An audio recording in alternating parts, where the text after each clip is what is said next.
am not going to become your wife! Now, they must join forces to prevent a Klingon attack. Drop your shields. On Star Trek, The Next Generation.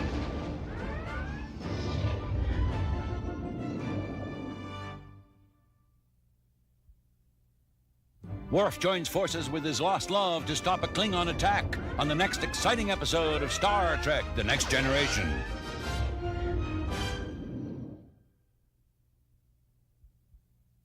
Klingons at war on Star Trek, The Next Generation.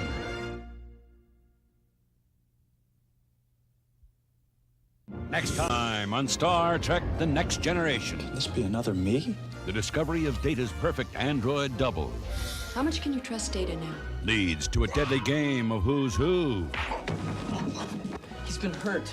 This is very serious. Now, Data's evil twin plots to destroy the crew Back off. Go! with the help of a lethal life force on Star Trek, The Next Generation.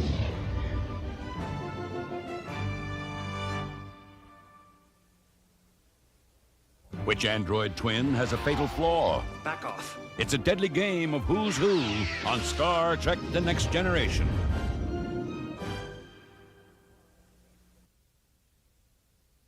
Evil twin on Star Trek, The Next Generation. On the next episode of Star Trek, The Next Generation, Don't trust anyone. Remember that, Jean-Luc. sabotage strikes the highest ranks of the Starfleet Command Breaking to security. Emergency. and threatens the future of the entire Federation. What is that? But do evil parasites hold the key to this deadly conspiracy? You'll be one of us soon. Find out on Star Trek, The Next Generation.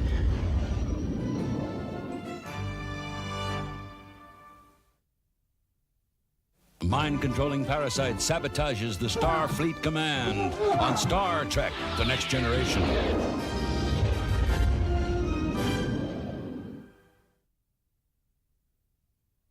Deadly conspiracy on Star Trek, The Next Generation. This time on Star Trek, The Next Generation. Once unleashed, the unit is invincible. The crew is hunted by a computerized killing machine. It's one of those things off to my ship. Now the Enterprise is targeted for destruction. Return fire! We missed!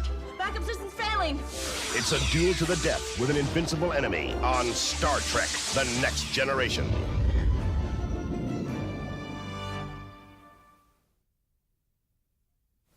The crew is hunted by a computerized killing machine on Star Trek, The Next Generation.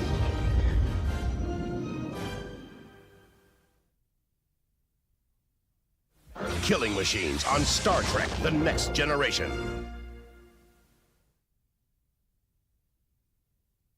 Next time on Star Trek, The Next Generation. Whether or not I see Wesley is for me to decide. It is not. A mysterious princess is love-struck with Wesley, Leave her alone. but a powerful guardian will kill to protect her secret. What's going on? Just go, please. Has Wes uncovered a hidden terror that could endanger the Enterprise? Find out on Star Trek, The Next Generation.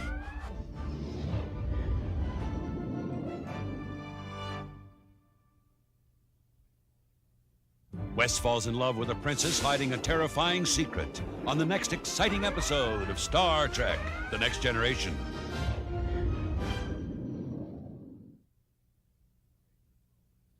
Dangerous romance on Star Trek, The Next Generation. Next time on Star Trek, The Next Generation. Saucer section reports 6 more children are gone. Wesley and the children of the Enterprise become kidnap victims You've just committed an act of utter barbarity. in a desperate plot to rebuild a dying planet. We want to go home. I will never let her go. And mysterious alien defenses Shield's inoperable, sir. leave the crew helpless to save them on Star Trek, The Next Generation.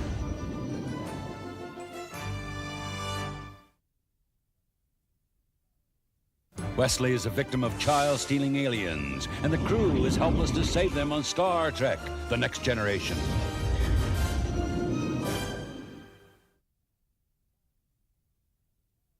Child-stealing aliens on Star Trek: The Next Generation.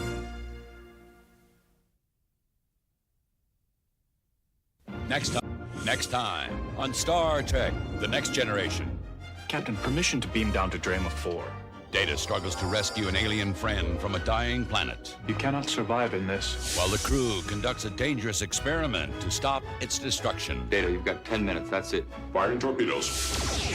Can they save the doomed planet before it's too late? What are we going to do? Find out on Star Trek: The Next Generation.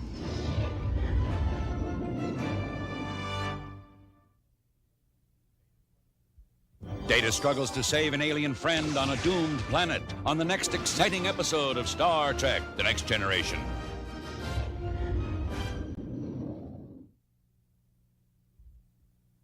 Doomed planet on Star Trek: The Next Generation.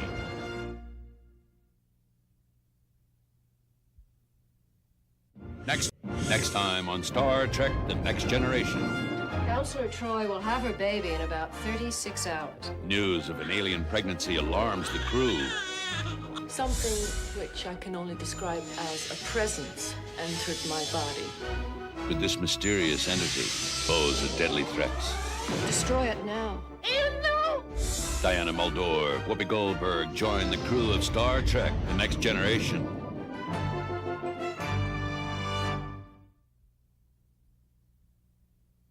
Counselor Troy's sudden pregnancy creates a deadly threat on the next exciting episode of Star Trek: The Next Generation.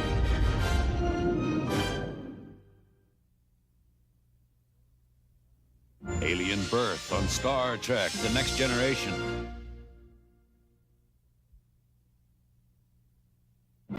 Next time on Star Trek: The Next Generation, the evil-minded Q is back and desperate.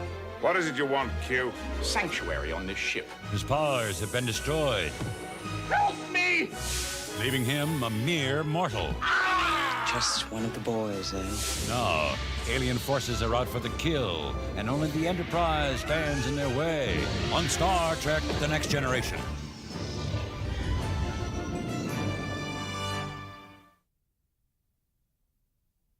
The evil Q is the target of a powerful alien attack on the next exciting episode of Star Trek: The Next Generation.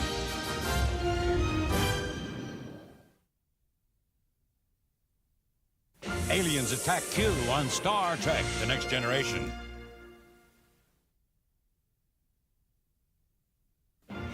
On the next episode of Star Trek: The Next Generation, passion has its price.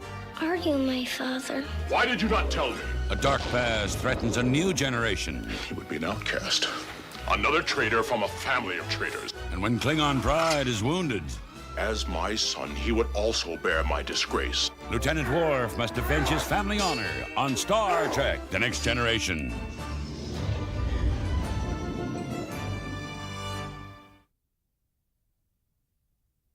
Worf confronts his only son and must avenge his family honor next time on Star Trek: The Next Generation.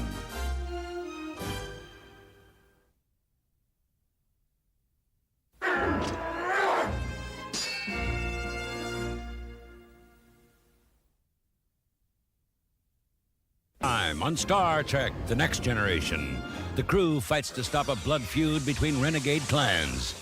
You people haven't changed in 100 years! But their efforts are sabotaged by a mysterious assassin. I am the last of my line, but my clan will outlive yours. And the crew is trapped in a violent path of revenge. Ambush!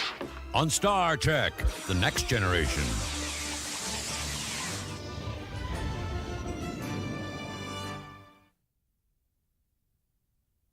A mysterious assassin sabotages Federation peace talks on Star Trek: The Next Generation.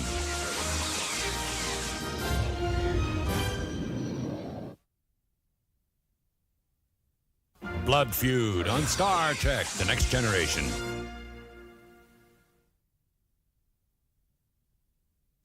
Next time on Star Trek: The Next Generation, the crew discovers the sole survivors of an alien massacre.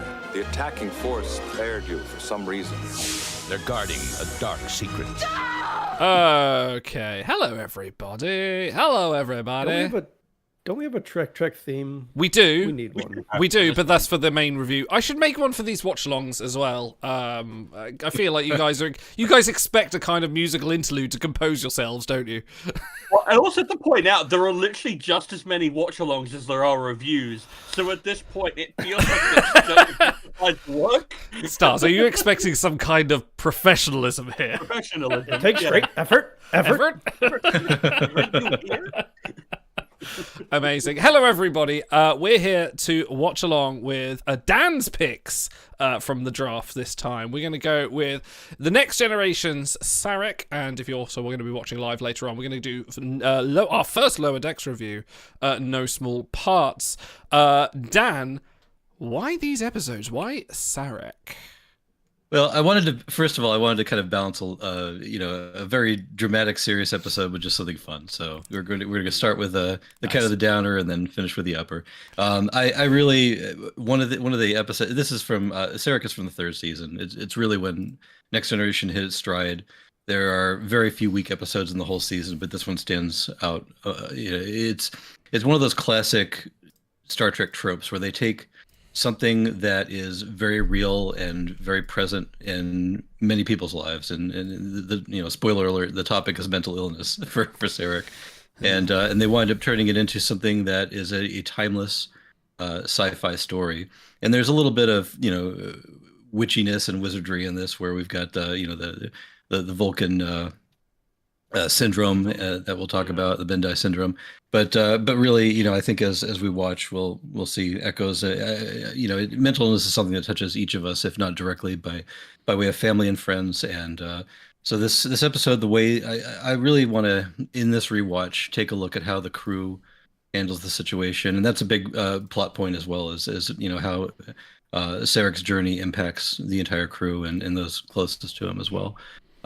So I'll be keeping an eye on that. But, I myself am going through a personal journey right now. And so I just want to remind everybody out there that it hits each of us. We're all, kind of on the stream having fun, and we're friends and we're happy. But, there are times when all of us need help. And, I've found that help. I've reached out and I've got a support system in place. And that's awesome. So, doing that was a big step for me because, as an adult male, I don't like to, admit that I need help a whole lot. And I like to, think that I can just handle stuff and white knuckle it. But that's not the reality. The reality is that we all need to come together sometimes. So, so I appreciate being able to share that with you and share this episode with you. No, yeah, absolutely. I think it is the toxic masculinity works in many, many different ways, and there's definitely a kind of feel like, oh man, you just need to button up and get on with it. No, go ask for help. So, but yes, we are going to be watching Sarek. So, spool up your DVD players. I'm going to play us a trailer, and then we'll get to. I have trailers this time. Haha, I am prepared. It doesn't have the Voyager Club music. I'm not. That is purely exclusive to Voyager, and I think some of DS9. I do like the Voyager Club music though. That's very good. I think I'm gonna next time we do like a conversation, I'm just gonna have that rumbling in the background, and I'm just gonna hit my hand on the wall, going, "Will you shut up over there?" If that doesn't appear in like a club scene in Starfleet Academy, the entire thing is a waste of time. Yes. Okay, let's play the trailer. This will be available to everyone on stream as well. Hopefully should be going to you guys as well. So let me know any problems, but let's have a look at Sarek. Next time on Star Trek, The Next Next Generation. time on Star Trek, The Next Generation. The Enterprise. Live long and prosper. But his mental powers trigger a mysterious outbreak of violence. What the hell is going on here? I wish I knew. Sarek may be projecting intense emotions onto other people. And the only way to stop it is to jeopardize Picard's life. No! On Star Trek, The Next Generation. Okay. There may be a second trailer here? Hang on. Is there a second alternate one? Let's watch the alternate. Sarek's return to the Enterprise. No! Triggers a mysterious outbreak of violence. That's Sarek. Star Trek, The Next Generation. Okay, there we go. Is there a third one? Violent crisis on Star Trek, The Next Generation. Star Trek! Okay, that was it! Sorry, can we go back to that? Hang on. This one. Violent crisis on Star Trek, The Next Generation. That's it. All right. That's all you get. Wow! Like more 11. It's just violent crisis. Tune in. That definitely Barroom brawl will put them in their seats. Yeah, that very reeks of like some boardroom executives. They're eating like, the Klingons. They're eating the Elorians. There's like some executives is like, we need just to make the action of this really tense diplomatic psychological episode. No, not a lot of special effects in this episode. So not really. No, this is definitely more a dialogue heavy episode. But let's do some pre-ratings. Dan, you started us. I've not watched this episode probably about a good 5-6 years maybe. So, but I do remember a fair bit about it. But go on, Dan. Pre-rate us. You probably watched this more recently. Yeah, I'm gonna start at an 8.5, and we'll see how it strikes me today. But this is one of those. It's a talkie. You know, there's not a whole lot of high concept sci-fi in this episode. But that's what makes it timeless. And I think that the writing and the performances alone should elevate it to an 8.5. Awesome. Overtide, yeah, I see you. He's definitely hitting the R in Star Trek. Violent crisis on Star Trek. Go on, Stars. Yeah, this one's not really like a big. I mean, it hits hard, but it doesn't hit big, as it were. Like it's not like a war. There's no massive sea change in any of the main characters. It's focusing exclusively on a TOS guest star, which are all things that I feel like Gene probably didn't approve of because he wanted to intentionally like delineate TNG and TOS as much as he could, which was still not the worst idea, especially at the beginning. I think like season 3 was around about the point where you could start doing stories like this. It's been maybe 2-3 years since I've seen this. I remember it being extremely good. Sarek, I think, might be like, if he's not in like my top 3 Vulcans, he's certainly in the top 5. He's so wonderfully complex. I enjoy your top 4.5, maybe. Maybe. Wait, who's the half? Which half of Vulcan are you choosing? Yes. Yeah, I think I might have to 8.5. You went with 8.5. I think I might go with. You know, I'll shoot for the moon and I'll hit a 9 because I think that like I really enjoy Mark Leonard so much, and I love like you even get a little bit of Crusher in here, which I think you don't get nearly enough of in TNG in general. So that might sweeten the pot for me. So I'll go for a 9. Really, you like Wesley that much? Okay, that's fine. Go on, Otto. Actually, Wesley dunking on Geordi for having trouble with women is probably going to be my best moment of this episode. It is pretty good. So no one steal that. Okay. I think I'll go because it's not Twilight Zone. It's not banned. I'm going to go safe 7 here. Ooh.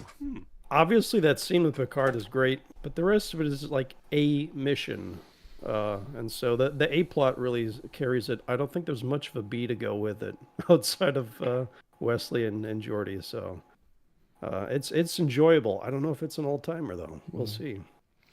I think this episode was largely reused a little bit for DS9's Fascination, the same kind of plot, but with Luoxana, essentially her telepathic so emanations were making everyone making everyone horny instead of violent. So I feel this is like a I might go with an 8, maybe an 8.5. I feel like I probably will go down on that because this might be a bit more dry. I'm probably dry for the standard Star Trek episode, although we were having amazing moments with Sarek, and like it's Mark Leonard. We're all going to bow to the font of Mark Leonard for this. So yeah, I think I'm going to go for an 8.5. So with that in mind, for anyone listening, I need to get on the right page on my stream deck. Bear with me a second. A reminder, Dan will be doing the Schiller ratings for these episodes. Yes. The ones that he picked. I do like an assumption. I've not yet decided. I will let the episode guide be. So.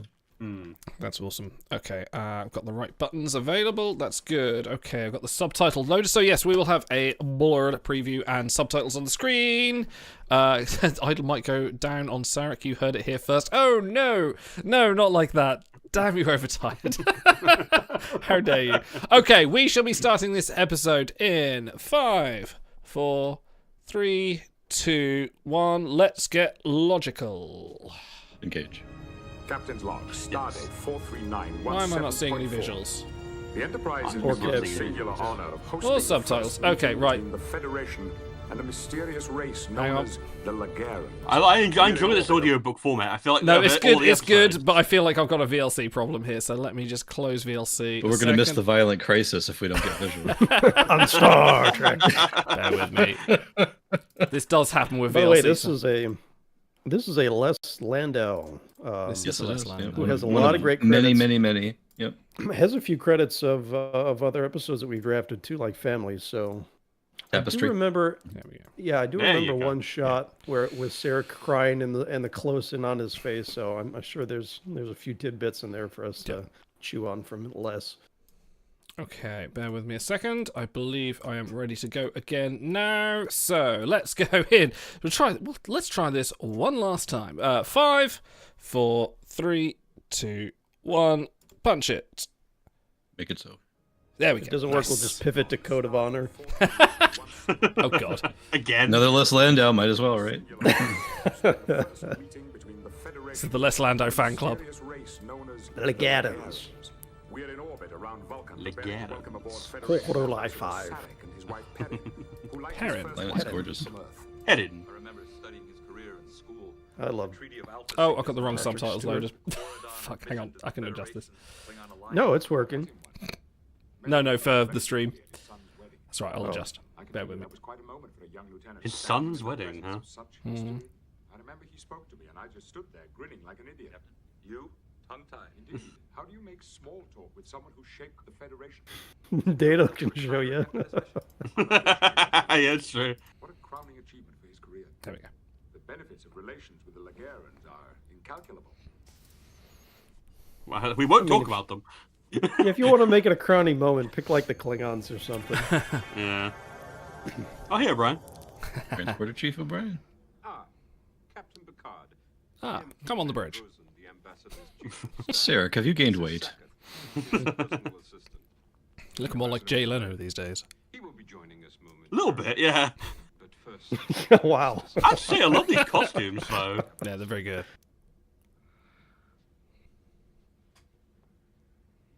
please go ahead. I love the little Parker's stance. bosom is struggling to break out Yeah. the uniform.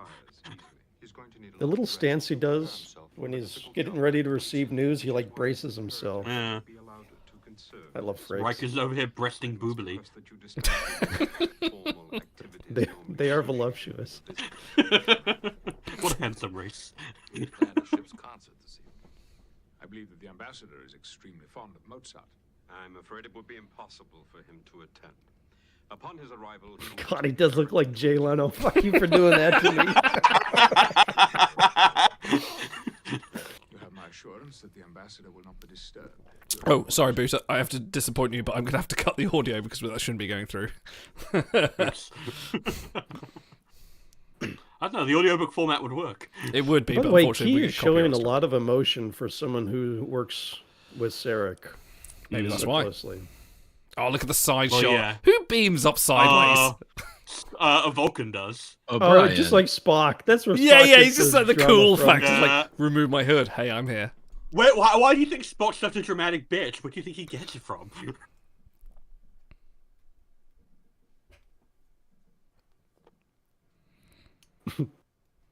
God, look at them chubblies.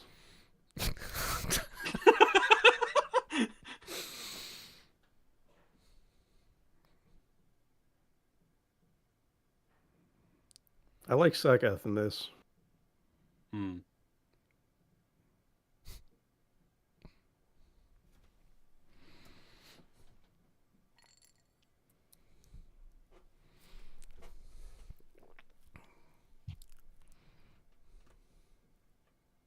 Like, look at those puppies, they're just straining. Don't call them puppies, please. Don't do that. It's like Attitude Era WWE, for fuck's sake. I want There's to make this ensign as standing- uncomfortable for you as possible. The ensign standing in the background. Is this like a birthday party at the Chili's where they just grab any old people off in the hallway and just like they gotta clap for them? Happy birthday. Da, da, da, da, da, da. Worf comes in with a sparkly hat, you know. I heard it was somebody's birthday. Everyone's watching. Space. The final frontier. Yeah. The line must be drawn frontier. No further. So I watched the movie Coda with him, Giancarlo Esposito, and Katie Holmes. What year was that? 2019, I think. Okay. Fairly recent. It's really interesting because he plays totally against type. He's like kind and meek the whole way through, and I keep expecting Picard to pop out, and it never does. Well, it's also, doesn't he play like a white supremacist or something like that in Green Room? Am I thinking correctly? Was that the one with Anton Yelchin? I forget. Oh, I don't know. I'll have to check it out. Did you guys ever watch the new Charlie's Angels? He was in that too. It's terrible. No, yes, I thought it would be. It did have Naomi Scott in it though, that's worth it. See, this is why I had to bring attention to Riker breasting boobily, because clearly that's where your mind goes, Idol. You're not wrong. Anyway. This episode is written by Peter S. Beagle. It's his only Star Trek writing credit. I have a note on that. Very accomplished author. There's The Last Unicorn. Last Unicorn. Yeah. Wow.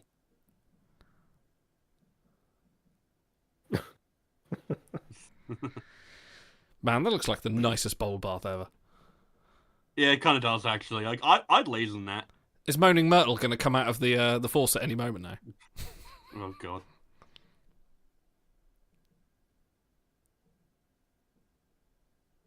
The T is silent, Wesley.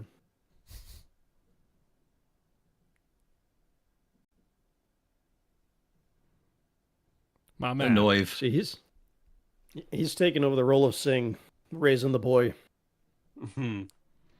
Well, it takes a village to raise a child. That's true. Oh, he did the teleplay too. Wow.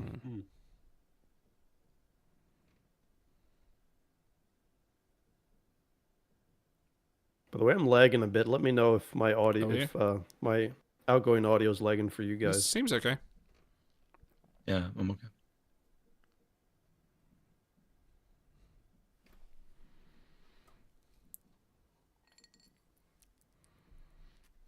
Her necklace always looked delicious to me. Just a jelly baby.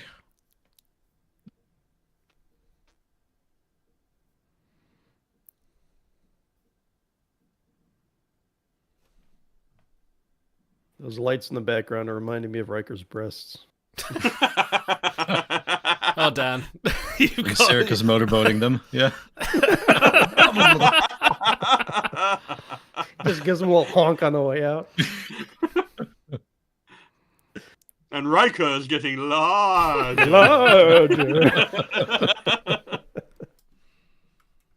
No shit.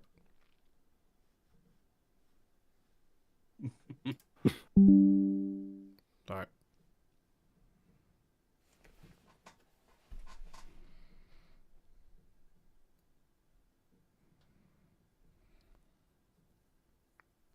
Dude, look at the way he's side saddling the chair. Yeah, I know.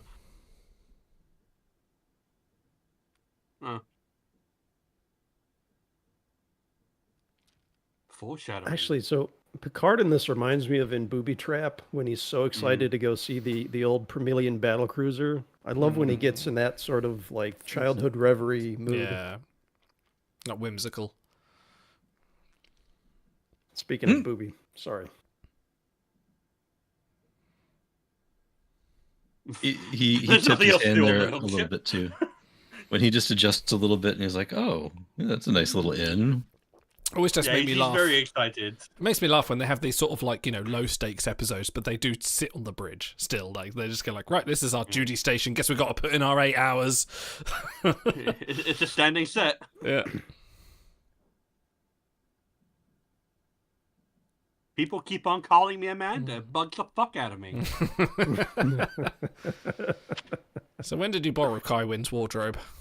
Or did she just let you have it? It does look very edible, doesn't it?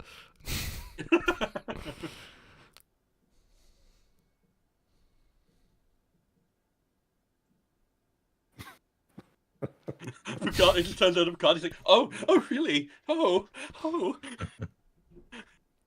Yeah, he's half-mast.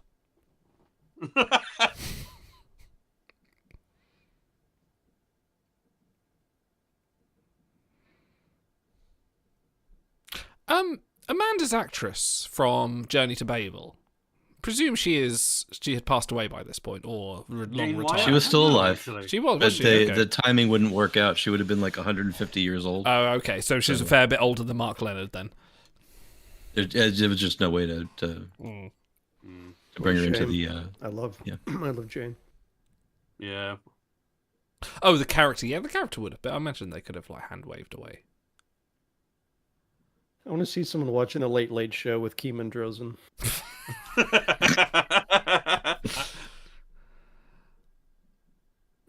I really want his dressing gown. That looks so comfy.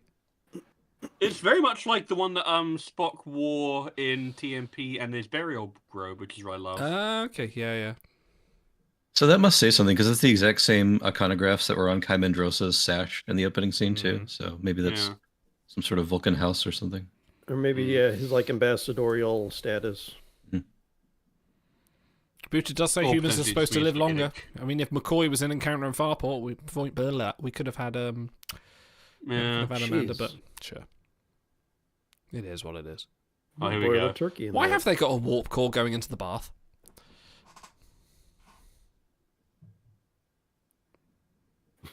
I love this. Well, you don't have to take my word for it.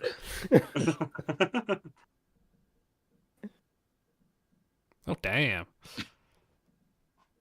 Do you never see this side of Geordi? Oh, damn! Oh. Shit! Oh, the holiday cab! Oh, he's got the low beams on.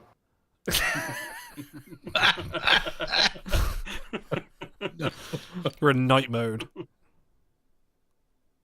Just got a bitch who don't respect authority. Man, to be fair, respect to Wesley on that front. He was downright menacing at that point. Mm.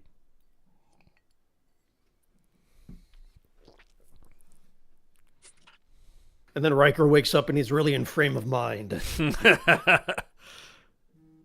Oh, yes.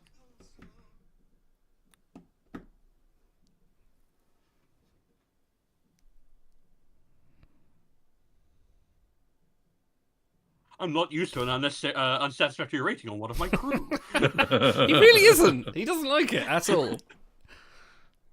Dude, Riker can't even sit normally. Look at that leg.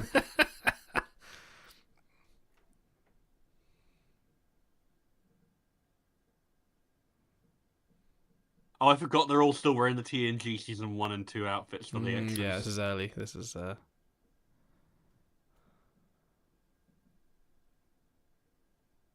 Wow, I never noticed that. Yeah, you do see it oddly enough. Not in much outside of season 3, but you do see it once in a while. Mm. Someone get Georg Hillebrand. He'll tell us exactly where they are.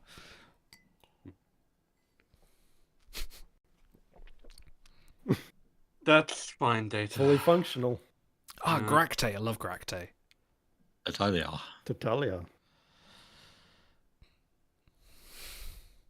Good choice. I did actually go through a period where I was listening to... It's like a specific piece, I think, from... Oh, I forget what it was. But you can actually tell like the differences in orchestration and performance if you really pay attention to the same piece over and over again, especially the same arrangement. If you're a nerd. Absolutely. No, I am your kind of nerd, Stars. Don't worry. I'm there. I do find it interesting, though, that Perrin would pick this, which is so jubilant for Vulcan. What do you think is mathematical? Taste. Classical music is the most mathematical of music. It's very by the numbers. Well, I think Perrin chose the style of the instrumentation, but this piece is what they would have picked. So they picked, which is an odd pick, but. So are these actual musicians? I mean, they're really playing those instruments, aren't they? So... Well, yes and no. I'll come on to that when we get to the review. There is a note. I have a note on it. Look at that. Some Calvin Hutchin energy right there. Yeah. I was going to say, if he had made it into timelines, he'd be sniffing his own farts data. Yeah, we get the guy on the right before we get fucking violin data and timelines, though, wouldn't we? And he'd be a #1 Voyager. For no reason.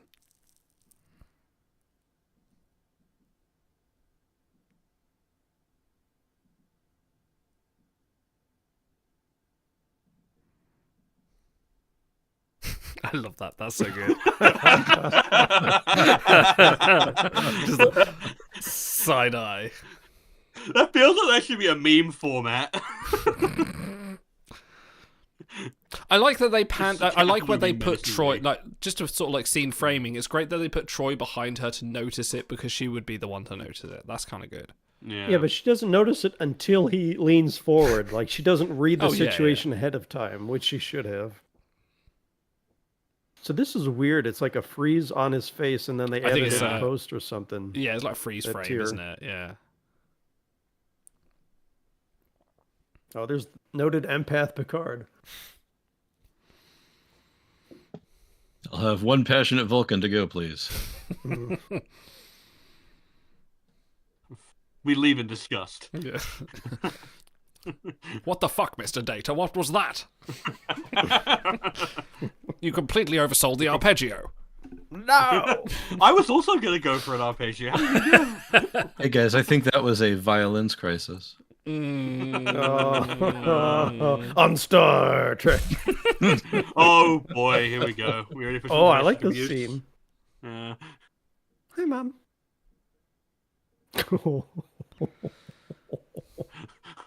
It's the most passive-aggressive tea drinking I've ever seen. No, that's a stool sample from earlier.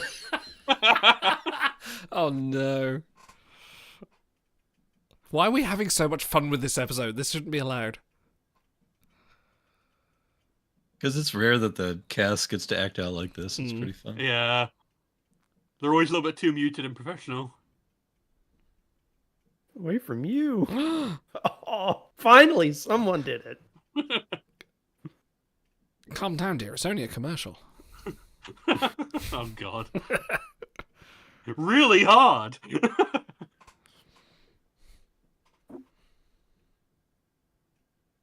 But I'm going to have to refer you to the authorities.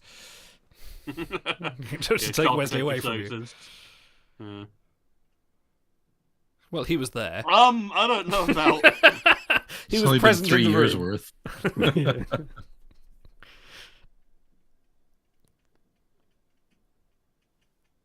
Yeah, you do. A lot of people slapping Wesley. They all felt really good about it.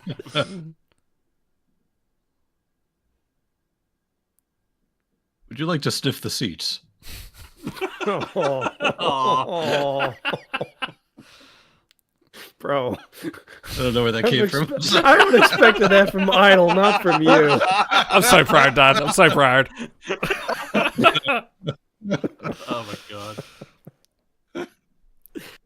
Right, Dan said it. I'm on lock now. Let's go. Okay, good.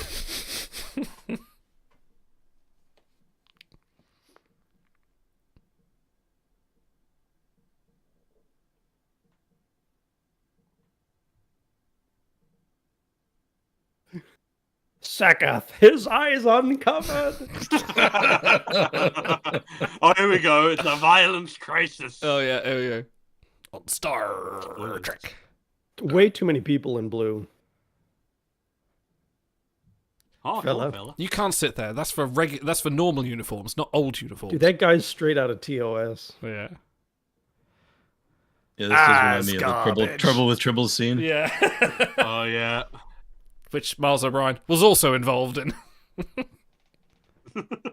I would not fuck with Miles, to be fair. That's a combat veteran. I would not.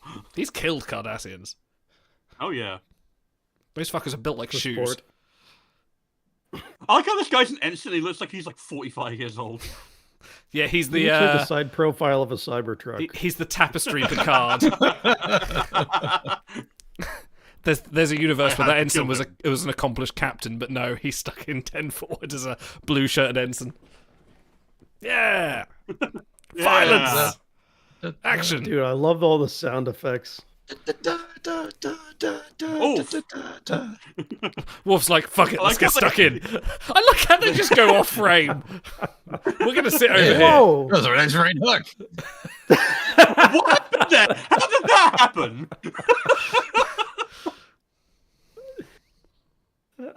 That's so funny.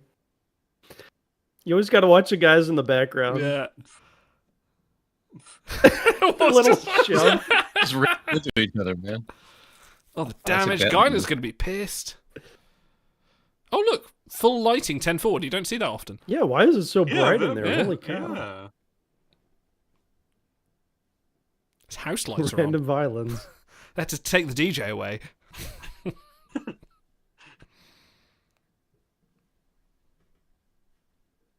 Oh, good. Good. They checked for the polywater. Good. Yeah. Learn from experience or don't learn at all.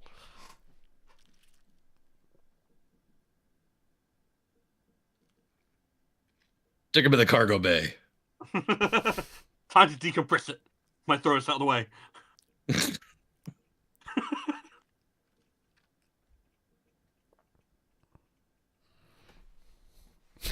Oh, that's good. Like 2 seconds of uncomfortable realization. That is good. I like how she made him walk back to her room before she told him what's going on. Yeah. If I remember, that's quite a long way from the medbay to 10 forward. There's a turbo lift they could have talked in. Yeah, it takes Picard half an hour in Starship Mine to get to the 10 forward at the end. I want to give credit to how quickly, and I know this is just a plot contrivance so they could get to the good stuff, but how quickly they assessed and actually figured out the real reason here. Yeah, there's no... I mean, that's, to me, the strength of classic Trek is going through the motions of figuring out what the problem is. Troy actually doing her job and being competent this is and a helpful. good Troy episode. They are rare, but they do happen. That's a little strong. Well, all right. Competent Troy episode, let's say that.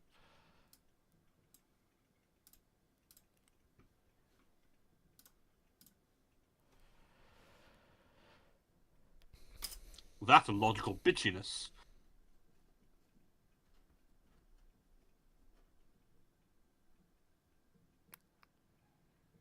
You're projecting. See, I'm one for symmetry, but I do like Troy's off-symmetry uniform here. Always bothered me. No, I don't Just mind it. put her in a fucking blue science uniform. Yeah. All right, better than Jericho, anyone. Jesus Christ. He had a point. He's the godfather to 17 of their children. Yes.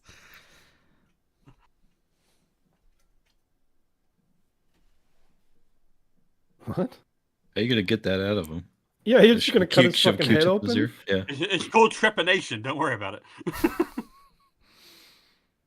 I'll just have Miles beam out a section of his frontal lobe. Gonna say, stealthy, wouldn't even notice. Dude, I love how he just steamrolls Picard mid-sentence there. Twice. A city full of fools. I'm Androsin, the spin doctor here. I think he has a band just off screen that plays him off. We can't delay this for an hour, not one primetime hour. Fuck, I wish we had more budget to like pull out gags like this, like properly.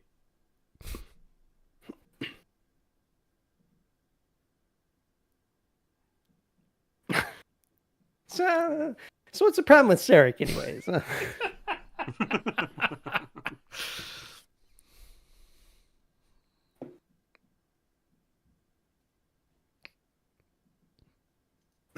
Also, you're right, but I can't say that. Yes. Oh, throwing the career in Dude, there. it's like he's morphing into Vulcan eyebrows, too. A little bit. By osmosis.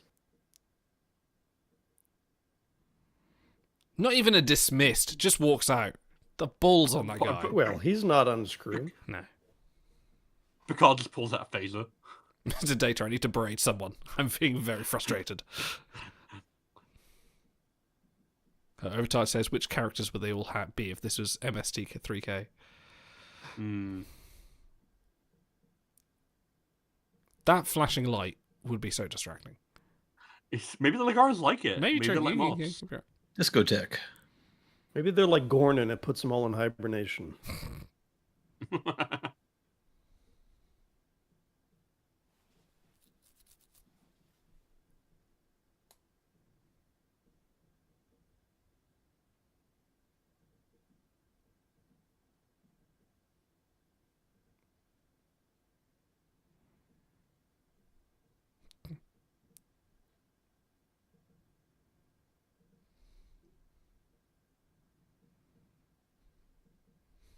Man, Data's out logicking the Vulcan here. Wow. There is a certain logic to your logic, as Tuvok would say. Listen, Vulcans would just like kill for the amount of lack of emotion that Data has. Like there is. Well, nothing. Spock even says so. Yeah, he even says so. I like the close shot there. Just a nice little transition. Kudos to the makeup as well. It survived the HD transition. Like, there could have been a lot worse. They definitely spent the time on it. Well, it's a simple effect. That's kind of what works best. And Brent Spine was actually that pale. Yeah, he tanned up for I like Picard. this scene. I like how Data doesn't know what to do with his hands when they start fighting. Booter, shame for calling Mike the main guy. It's always Joel.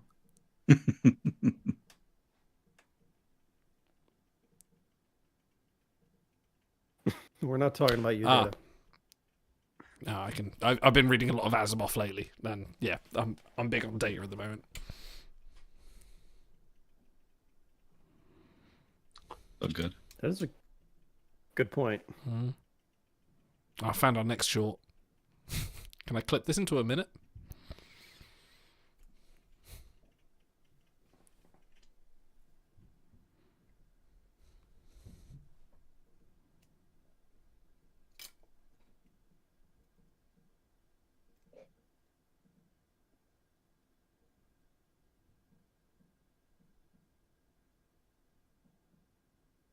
Oh, here we go.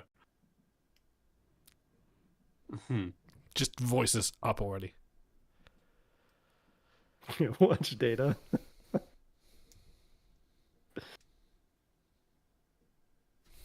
It's a little hands there.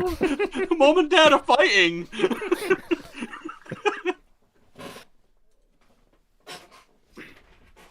Worf is like, damn it, don't stop. You just so rich right now. Does anyone need a batleth? I've got a batleth.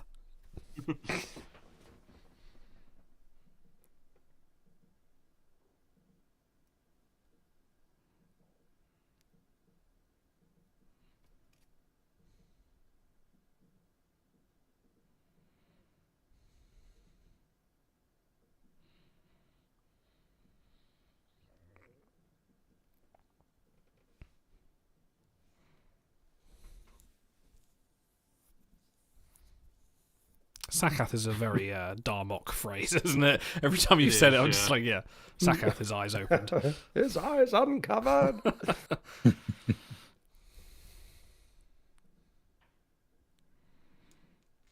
I wish they would swap hairstyles for this scene. Yeah, Picard could rock one of those like half wraps. That'd be quite good. He'd make a good Vedic. I mean, he wore the little beadwork in Insurrection very well. He did, yeah. Eugene Chafour. Eugene Chafour. Emphasis on the Gene and the four. The best Star Trek movie. Not wrong. Ooh. Fight and talk.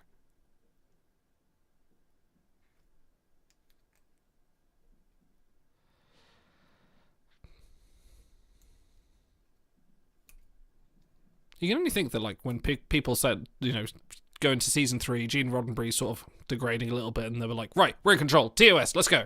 Sarek. I have no need of you, Jay Leno. I think general consensus is that this episode is an allegory for Gene. Yeah, I agree. That is another point as well.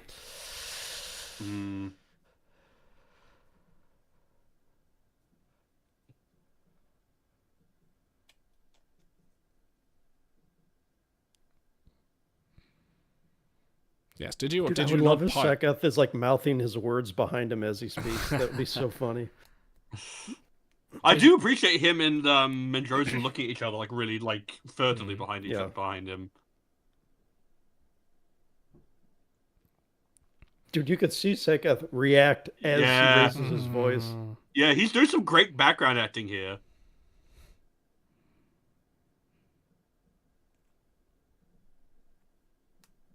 There you go, that's why.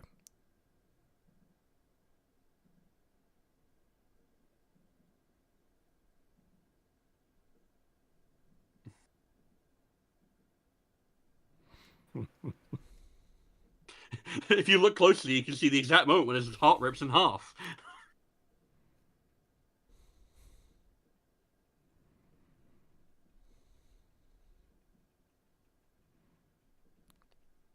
Yeah, I like him. He's cool. Effort. He's got a very classic like Vulcan face as well. This is like the first time we've had like a proper Vulcan interaction since TOS, I think. Look, no one takes Seketh. He is my best in this episode. He's actually kind of like a low-key MVP. I'm really enjoying him.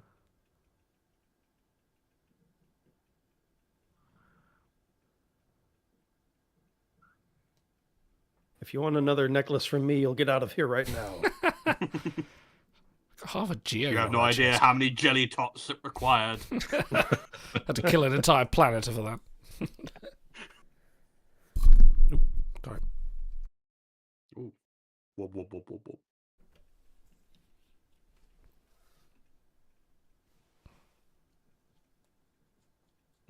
Oh, that old chestnut.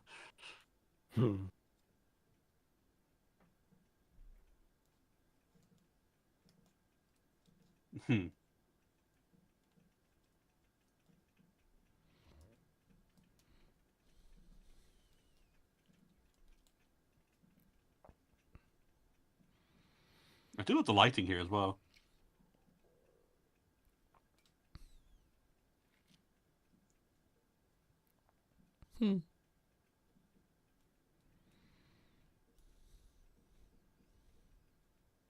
You have seen TOS. Are you having I mean, another... even his acting with his hands is very emotional for a Vulcan. Are you having another naked now? Yeah, because so often Vulcans will like steeple their fingers. I'm not too familiar with Sarek from Journey to Babel or like the films. I don't know if he does a lot more like handwork as his actor, but No, not nearly as much as this. No. He's mostly for his arrogance, to be honest, from Babel.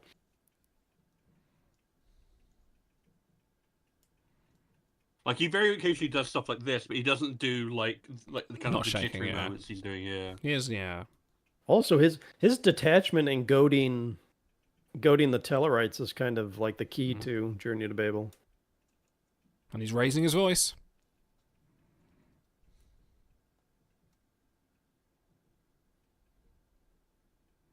I mean, the ball's on Picard as well. Like, to just, on his own, present this to and, like, give him face-to-face. He would be doing him a disservice if he didn't do this. True.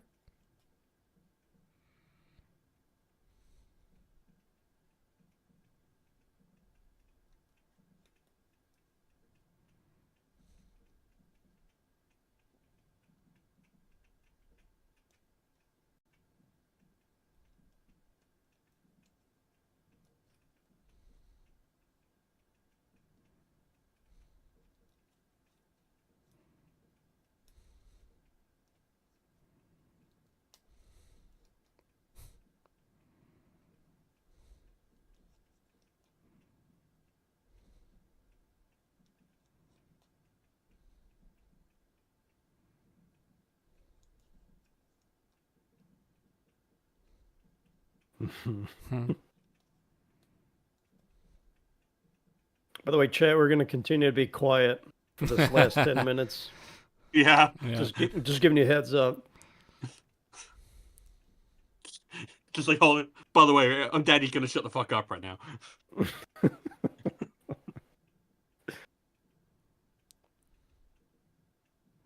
I love the brood window. It's the perfect shape, isn't it? It's like a full-length mirror, but just space.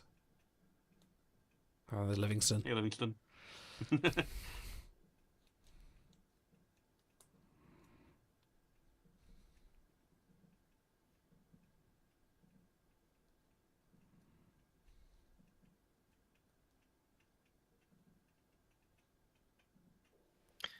Nobody faces each other in this episode. All the discussions take place at 90-degree angles. It's really interesting.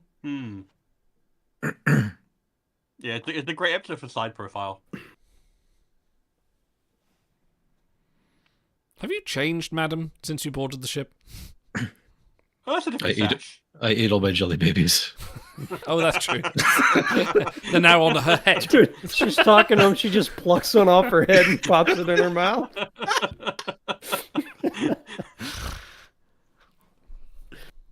How many edible Vulcan jelly tots out of 10? Oh.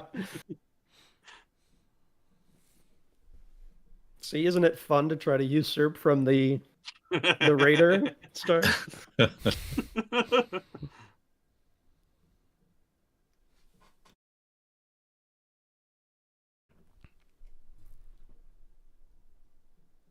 I just broke him down. Oh.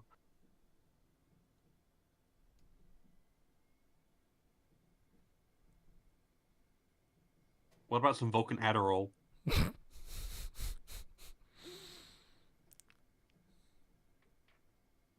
I find it surprising that she's the one to suggest this. Yeah. She kind of is a bit of a... I'm supposed to... Sorry, Carl. There you go. I would figure like Sakath would be the one to... No, she's kind of a bit of a plot device in this. Perrin doesn't have much of a character here other than just kind of conveniently move things from place to place. Other than her being Sarek's wife, she's the one to sort of suggest this and move things along. Well, we never I think kind it of does get much make sense character. that the human would be the one to suggest intimacy. But we don't kind of get the sense... I think we get more from Amanda than we do from Perrin in the brief Oh, appearance. way more. Yeah. So much more. Other than the Discovery appearance. I'm talking like just Journey to Babel itself. Oh, and also Voyage Home. Oh, I suppose, yeah. I would have expected Sarek to push back on this for a few moments. Especially like an old school Vulcan. The thing is that Sarek is old school, but he is not orthodox, really. If you examine his character over the long span, he's very good at looking like he's orthodox, but he can be a bit of a renegade. Didn't work on that Romulan warbird either.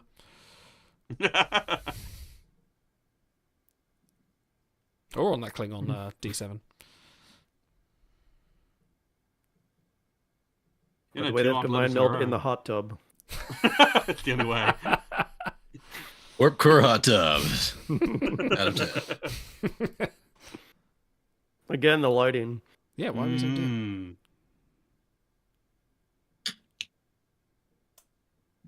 Dude, he is so... He's at full chub right now. Oh, hand on the shoulder. Dude, they have so much chemistry. There's a lot of hands in this shot. Sarek's just up for a fight now. Dual wielding there.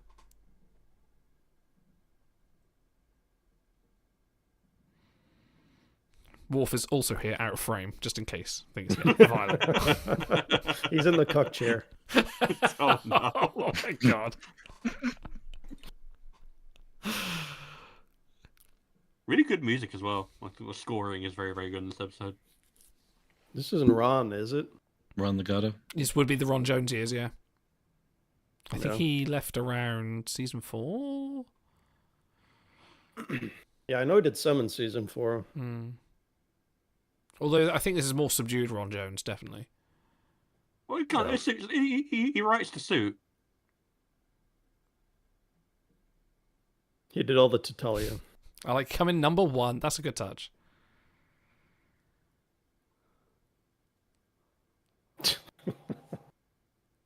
We should have a giant pop collar in this scene. just so you know he's got his mojo back. Hey there, fellas, I'm ready to diplomat. Hey, he's got Troy's neckline. A little bit. Yes, He's even got the asymmetrical thing going on. Yeah. Picard is fucked. Yes. Yes, he is. Actually, this is also very Man of the People, where he dumps his emotions into Troy, his waste. Yeah.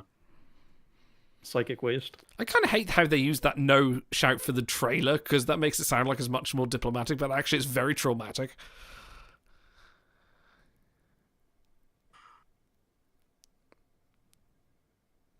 Acting.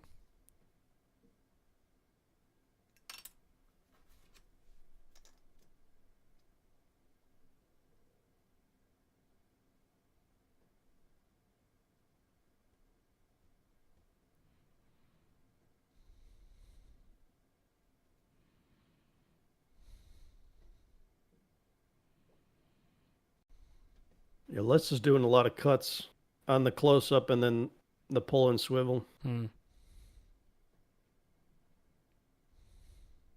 Logic.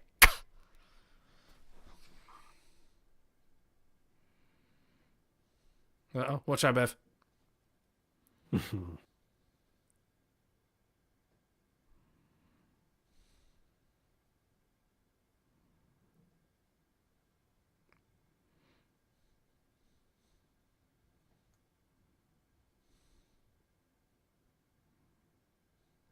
Nothing.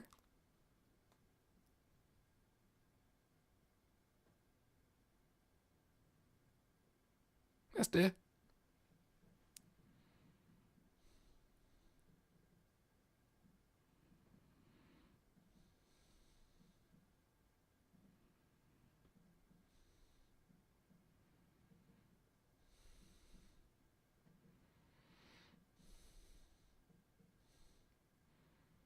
Yeah, fuck Spock.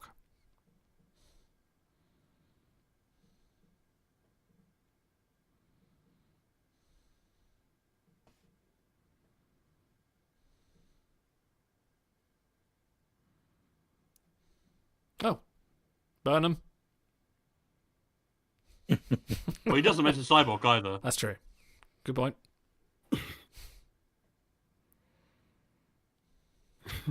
Chief DeFalco.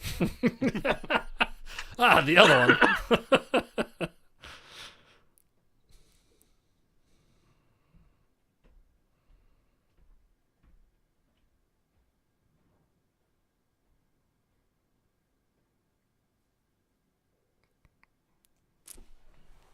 Rounds of applause. Just standing ovation right now.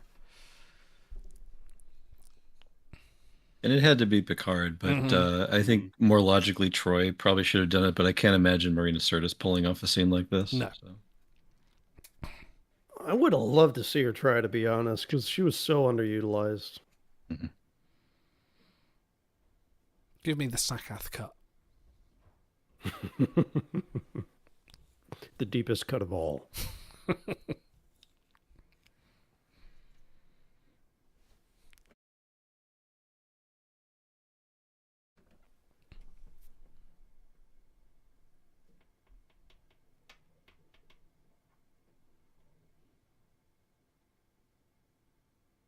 You can't. Don't even This try. This is very locutus of him too. Yeah, probably more so. Because he kept that bottle up inside until family. Mm.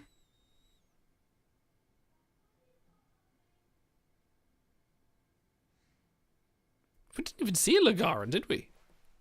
No. Oh, the Merrimack. They'll have violent incidents next. They're all dressed in black. Oh, we get more Breaker Bristling Boobily. That's good. Can't believe we shot this in one scene. Well, they canned that female ensign in the background.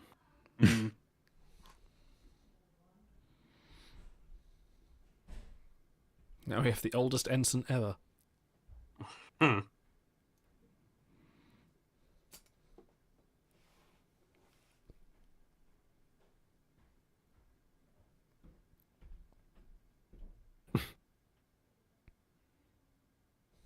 Ah, take that, Han Solo.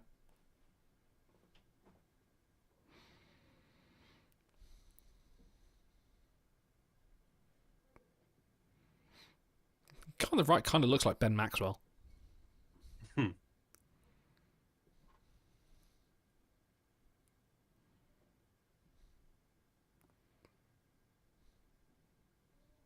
You have my ears, I have your thumb. It's a fair exchange.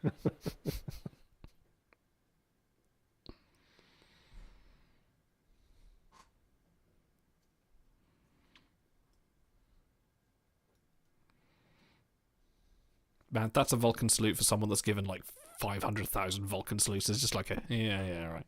It's like an autograph, yeah. You just kind of whip it out.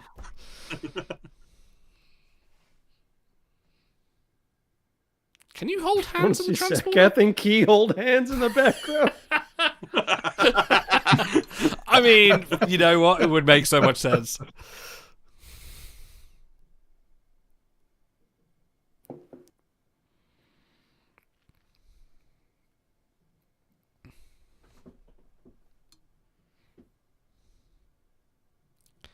Ba ba ba ba ba ba ba. All right. Let me cancel the time code. I need to fix something on my hidden screen share before we go to thingies. So give me 2 seconds. Before we go to thingy. Before we go to the official review. Where is all my cameras for that? Sorry, guys, talk amongst yourselves while I'm gibbering on about this. Vamp, please, I So- beg. I remember the mind meld at the end of Unification as happening in this episode. Oh. So I was going to talk about that, but I guess it doesn't happen Yes, here. I think you The might one be right where on that. He mind melds with Well, the because it card sets again. up, yeah.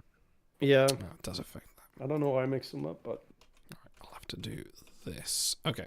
Well, yeah, because Unification is the next and last time you see Sarek. I'm just going to get a drink. I will be back in a moment. Go for it. Un moment. so there's one of those YouTube TNG edits of this episode where when he shouts "love you," it like echoes in the corridor and the whole ship shakes and all the ensigns are like, "Oh!"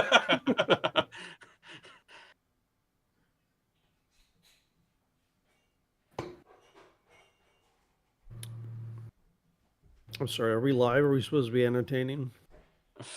I think we're all just like set in our post mind meld No, see, the cooldown. problem is we have to save our thoughts so we don't.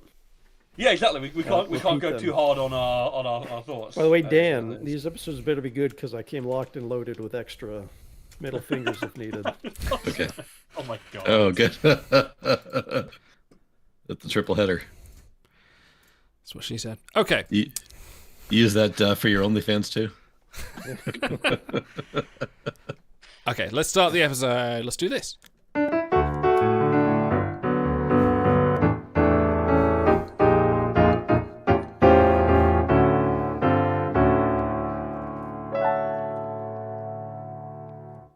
Hello everyone, welcome to Star Trek Trek, the ongoing review of Star Trek episodes that we are journeying through right now.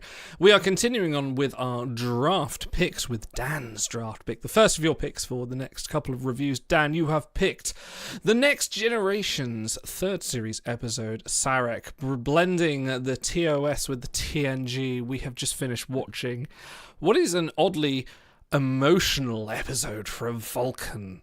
For a Vulcan sort of a themed episode. Dan, I did ask you this question actually when we started the watch along, but I realised probably should have saved that for the actual review. Why did you pick this episode? What in particular about Sarek pulled you into sort of like being one of your favourites, one of your draft picks? Well, you keyed on something very important too. This is a real bridge to TOS, and while a lot of the first season scripts are recycled Phase 2 stuff, and there's certainly a lot of links with Roddenberry having such direct control over the earlier seasons. This one really brings the lore into sharp focus. So we've got not only a favorite character and a wonderful pairing of Stewart and Leonard, playing off of each other.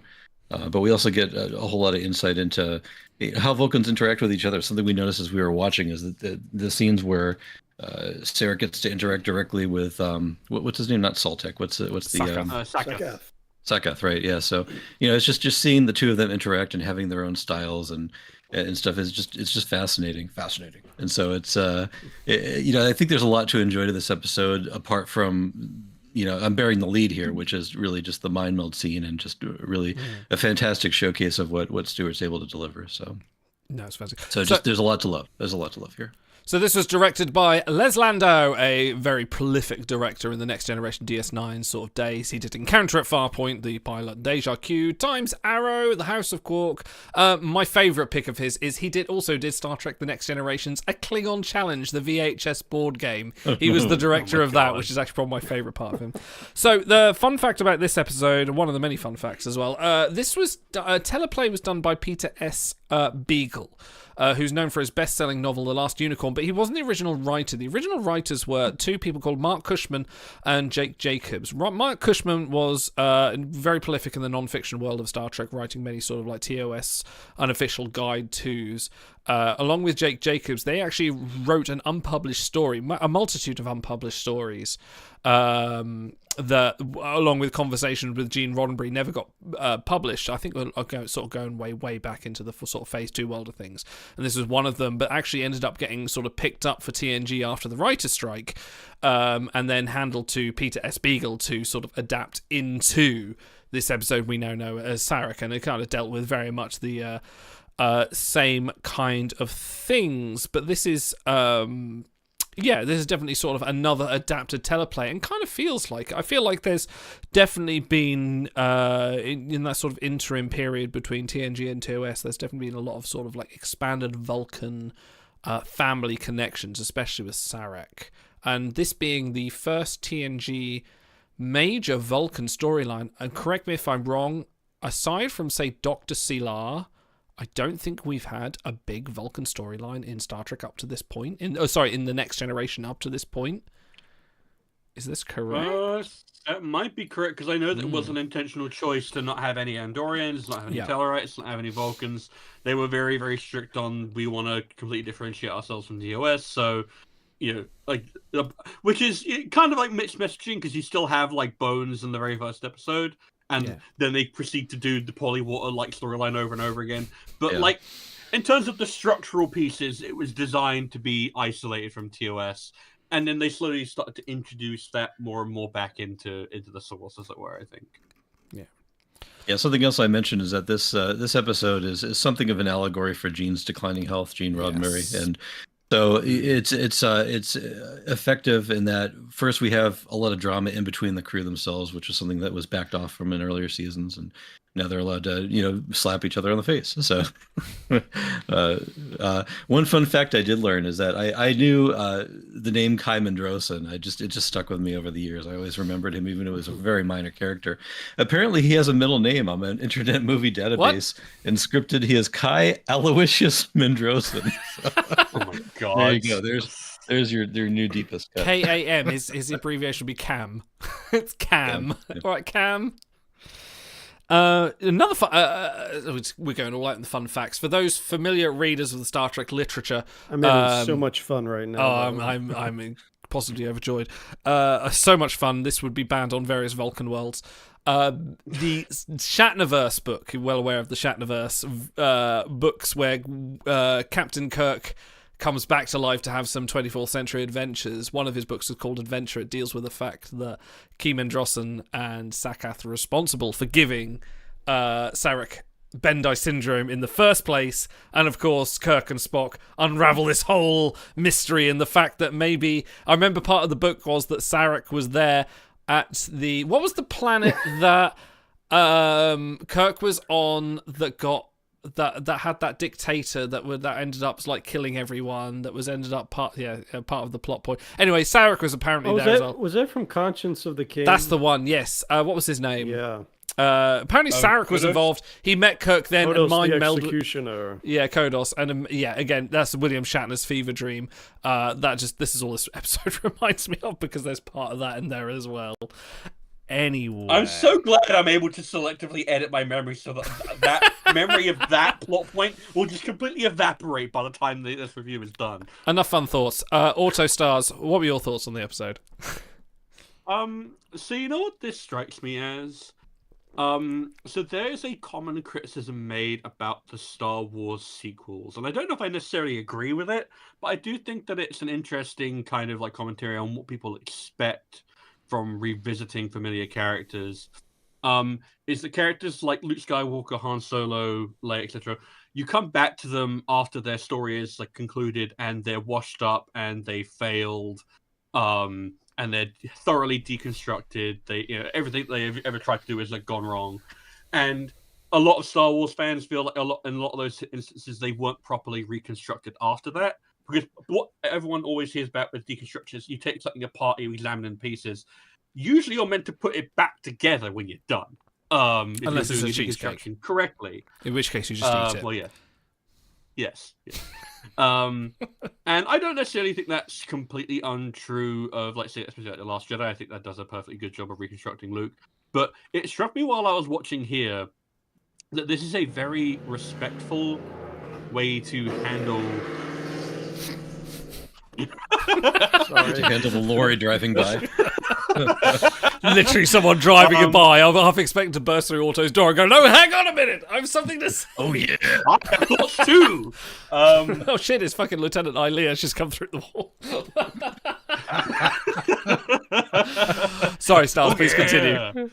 You're all good. Yeah, it just struck me that this was a very thorough deconstruction of Sarek and the Vulcans.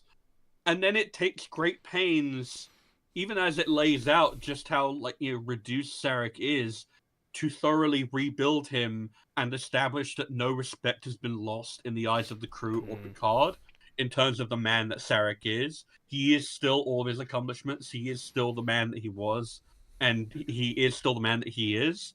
And they don't think any less of him for having, how dare fall victim to aging, just like the thing that affects everyone eventually. It's just a very respectful way to handle this story. It feels like you come away from it and you think very highly of Sarek. I find generally you don't think any less of him, and especially considering the way that it's meant to be the allegory for not just mental illness but also potentially for the decline of Gene Roddenberry. I think it's a very tasteful way to do it. It's kind of what stuck with me. I'd like to bounce on the point of what you were saying about, like, sort of the sequel Star Wars cast, and with the approach that Gene Roddenberry had with The Next Generation was, like, they wanted to reference as little to TOS as possible. And I find that's kind of possibly a good. I know everyone laments and wants to have that kind of like, he, in the Naked Now, on the Naked Time, they mention it's like, this is all virus on the Enterprise, but they do very much early TNG, to its credit, steers away from it and tries to be its own thing, which I kind of feel like a lot of New Trek to a point, Discovery less so, Strange New Worlds a little bit more so, but like, there's a lot of member berries, and we kind of always sort of like they kind of don't stand on their own as much as we would like to. And I feel like TNG definitely hit it, especially with episodes like this of melding that kind of old and the new in a completely new way. Because I don't know if you could imagine like going on to it's not like Strange New Worlds and having someone coming on from the TOS era, which we're seeing, and it's veiled in so much history that a new viewer either gets lost or the old viewers don't feel satisfied. And this kind of like melded it in a way that kind of felt satisfying to everyone, because you kind of get a side character from TNG. From TOS, because he's vastly more important than in the terms of the universe than he is as a character to the casual audience. But it also works for a casual audience. Like, here's this diplomat that's come on board. Don't know who he is, but he's important because everyone says he is. But that could be any TNG diplomat, and you actually have a storyline resolved around him, and you get his character work without having to explain who he is, without having to have that sort of, having to bury the lead and say like, you should know who he is because you need to have watched like 900 episodes of Star Trek and have had to go there. And he is kind of developed in the way that it makes sense. And the references are there. It's not completely lost. Beverly mentions we've checked the water, right? I mean, logical because they've gone through that. And there's a couple of lines that Sarek drops also that are I think directly taken from TOS. Like when he introduces Perrin, she who is my wife. I think that's exactly how he introduced her in the original series. It doesn't. If you're a new viewer, you don't need to have known that. You just go like, that you don't is, right exactly. Yeah, it's just woven into it. Very very artful. Auto. You've been illustriously silent. Have you guys seen the movie Patch Adams with Robin Williams? I have, yes. Not for about 30 years. I'll try to give you a short version. He's a medical student who wants to heal with humor. And he goes ward to ward trying to cheer up bedridden children, elderly, whatever. He talks to an old woman who is invalid, and he asks her if you could do one thing. What do you really want to do? And her big dream that she's had since she was a kid, is to go swimming in a big pool full of noodles, because she thinks it'd be fun. It feels squishy, and it's just something she's never been able to do. So he makes it happen. He brings her out. He holds her hand. They do a little dance in the noodles. I'm not really going anywhere with this. It reminded me of what, like, this is Sarek's one last ride. This is what he gets to do. This is the last thing he wanted to do. But I think the link to me is he treats her in that movie with respect. She's not some crazy old lady. He wants to do that to make her happy. And the thing is, we kind of ragged on Picard for like, oh yeah, he was waiting to really dig in and yell at Sarek in the scene. But the thing is, he's doing him a great service. He's honoring and respecting him. Like he says, Sarek of Vulcan would never be afraid to face this head on. And everyone else around him that beamed on board with him is placating him, insulating him, babying him.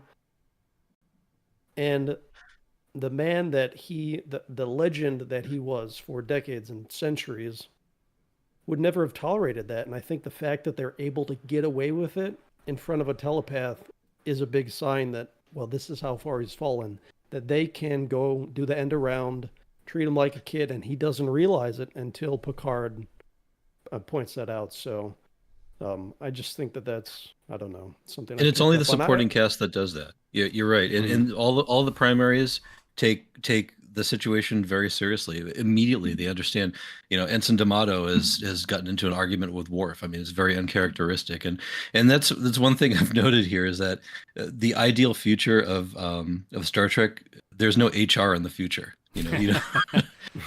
Like they handle these issues personally and head on, and they directly intervene. It'd be an absolute liability in corporate America, but here they're just not afraid to dig right in and just confront, and I think that's refreshing. It's something that really isn't ideal, even though we don't really realize it. And I think going back to Otto's point about like how far Sarek has fallen, it's like if you remember what he's like in Babel, he's kind of an asshole. Like even especially to Amanda and to Spock, like. And he has his reasons, and there is also a degree of like 60s misogyny that you have to kind of extricate from it. But Sarek is a character who notably softened over the years, especially when he started appearing in the movies like Search for Spock and Voyage Home. And to see him reduced in this way, especially if you have seen the previous material, you understand that if they had been treating him like this during Babel, which was also a very important diplomatic incident, he would have been in the Vulcan way, furious. He would not have stood. He would have eviscerated them. Exactly. He would have been very calm, cold, logical, and he would have ripped them to shreds. And here he's just sort of, he presents a very strong front, but the cracks are almost immediately starting to show. And I think it is also a testament to just how good. Like Mark Leonard hasn't missed a single trick. Is that he's able to capture all of those different emotional states while also making them all recognizably Vulcan. Because I think we have talked about in the past how the worst Vulcan guest actors will come along and they'll get the direction. Okay, you're a Vulcan. You feel emotions, but you rigidly control them, and they'll take that and go, "Got it. I don't feel anything." It's like, no, that is explicitly not what I told you, sir. What I told you is that you feel emotions, but you control them. And Leonard just really masterfully just modulates exactly how much control. Like you can see him turning the dial completely naturalistically, and it all feels contiguous. And then you get the amazing moment at the end when he steps onto the bridge and he is 100 billion % Sarek again, and you're like, oh, okay. And it's just it's just great how they know that they can rely on Leonard to deliver that kind of performance. Because it's just kind of thing of okay, I'm going to throw this to you, and you're gonna run with it. And it actually reminds me of another point that kind of came up, which was that I think it was you also mentioned that it would have been interesting if maybe Troy had been the receptacle for Sarek's emotional distress. And I think Dan, you might have said that maybe Marina Sirtis might not have been up to it, or potentially I forget it around. But it's also a case that it does strike me as a little bit interesting that when Picard gets a episode dealing with a diplomat who puts his psychic waste into other people, it's treated a lot more respectfully, and he gets to have a great acting showcase. And meanwhile, Deanna gets thrown into weird Cruella de Vil dresses. So it's not a mark against this episode. I just kind of wish that Troy had got an episode of this caliber to at least give her the chance to fail or be not as good as Patrick Stewart, And it's it just something that struck me thinking about it, is that this is in structural terms very similar to Man of the People, but just so much better and so much more respectful of the main cast member that it focuses on. Yeah, there's a lot of familiar beats in this episode. I mean, there's things like, there's a diplomatic crisis they have to resolve, and we never actually see the what were they called, the Lagarans. We never actually see them. We see their we see their bath before we actually see the people, but they're not the point. Smart choice, because it doesn't. Yeah, it doesn't matter. We don't need an Antidean or a snake person on, just shuffle on. That's not the point. This is Sarek's battle. Going back to something, Dan, you were touching on earlier, I've got a quote from Michael Piller, who says, there was an even deeper resonance to the story. And he says, what I remember most about that episode, however, is in the very real way it reflected what was going on with the show at the time we wrote it. Gene Roddenberry was beginning to go into decline. Not that he was completely uncommunicative, but it was clear that he was not the same man that he had been. We all respected him so much, and he'd been such an important, strong leader of the franchise and everything that it stood for. But here is this great man, and I've only known him for less than a year at this point. But here is this great man going into decline, and I immediately felt a very strong connection to the premise of Sarek, because I could see that was really about the universe that we lived in on a daily basis. If you go back to look at Sarek closely, what that character is Gene Roddenberry. Myself, I have known my grandmother go into dementia, and I've seen the stages of her going from the person that I once knew to someone completely different, and like not a character change, but just someone completely diminutive. And then you get those sparks. He kind of goes, times back before she passed away, I'd have phoned her up and gone, oh, hello, and she spoke to me like nothing had changed. But then I go see her in person, and it's a completely different person, more sort of like, very diminutive, very subdued. And so, you can see a lot of dementia analogues in this episode. And again, this is 1990. This is before a lot of dementia awareness was out there. Obviously, there was some work, it had a lot of different names. There was a lot of different there wasn't the same kind of care there is for it now. But sort of seeing it there, especially with Gene Roddenberry in context and so in the modern context, then yeah, you can absolutely see it with the term Sarek. If only it was a case you could pass on your awareness via a mind meld to someone else, I would have said to my grandmother, yes, I'll take you, give me your pain Cyborg style for like half an hour so you can be cool. So yeah, you can absolutely see that. The insidious part is the anger, and Mark Lenard gives this everything to do in his communication with Picard in this quarters, and he's just exasperated, screaming illogical, and that's, I hate that. That's one of my memories of my grandmother who went through Alzheimer's, and one of the things that robbed you of is your memories of the good times, and in her decline and in her final years, just the anger that would come out of her, just in defiance and in avoidance. It's I think it's reflected well. We only get the one scene here, but it really does ring true, and I think Leonard's handling of it was spot on and eerie. Also, it triggered something in me when I was watching him. So I actually just kind of, so if we're taking Sarek as the Gene analog, would that kind of make Perrin like Majel? Because she even kind of looks a little bit like Majel in the face, which I don't know if that was maybe on their minds, like with the casting director. Maybe, but I think we were talking about how we kind of wish that was Amanda, because there'd be a much more emotional connection. Obviously, the timing would be tricky because of how old Amanda would be at this point. And it's McCoy like, can make it, she can. Well, I can see why they chose to do that, because like it would be potentially like overweighing that. But I'm just curious, what's the name of the actress who plays Perrin here? Oh, good question. Oh, I have her. Yeah. She wasn't prolific. Miles. I think she did a perfectly good job with what she had here. Because didn't she is filter just away. kind of flatly written. They didn't put her in the as background either. Sarek's It wasn't wife, just like, but- oh, this is Sarek's yeah. wife. She was actually a key part of the plot. She was there in sort of like, helping to sort of be the middleman, negotiate. And even there were sort of two middlemans because you had sort of Key Mendrosson and Sakath, and then you had Perrin. You had like different avenues to go through. And each of them had their kind of their own story to tell and their own opinions and motives as well as what going on. This is a kind of a deceptively deep episode for sort of context and sort of like you could watch it sort of like on the background and kind of go like, oh, they do this, then they do that, and nothing much more of it. But when you actually start to sort of watch it and you kind of go with sort of the relationship, even Sakath sort of like, he's doing sort of the background work, taking the emotion, Perrin protecting Sarek, and even Key Mendrosson as his emotional sort of, as his administrative sort of like asset. Sorry, I interrupted you, Stars, mid-conversation. Please continue.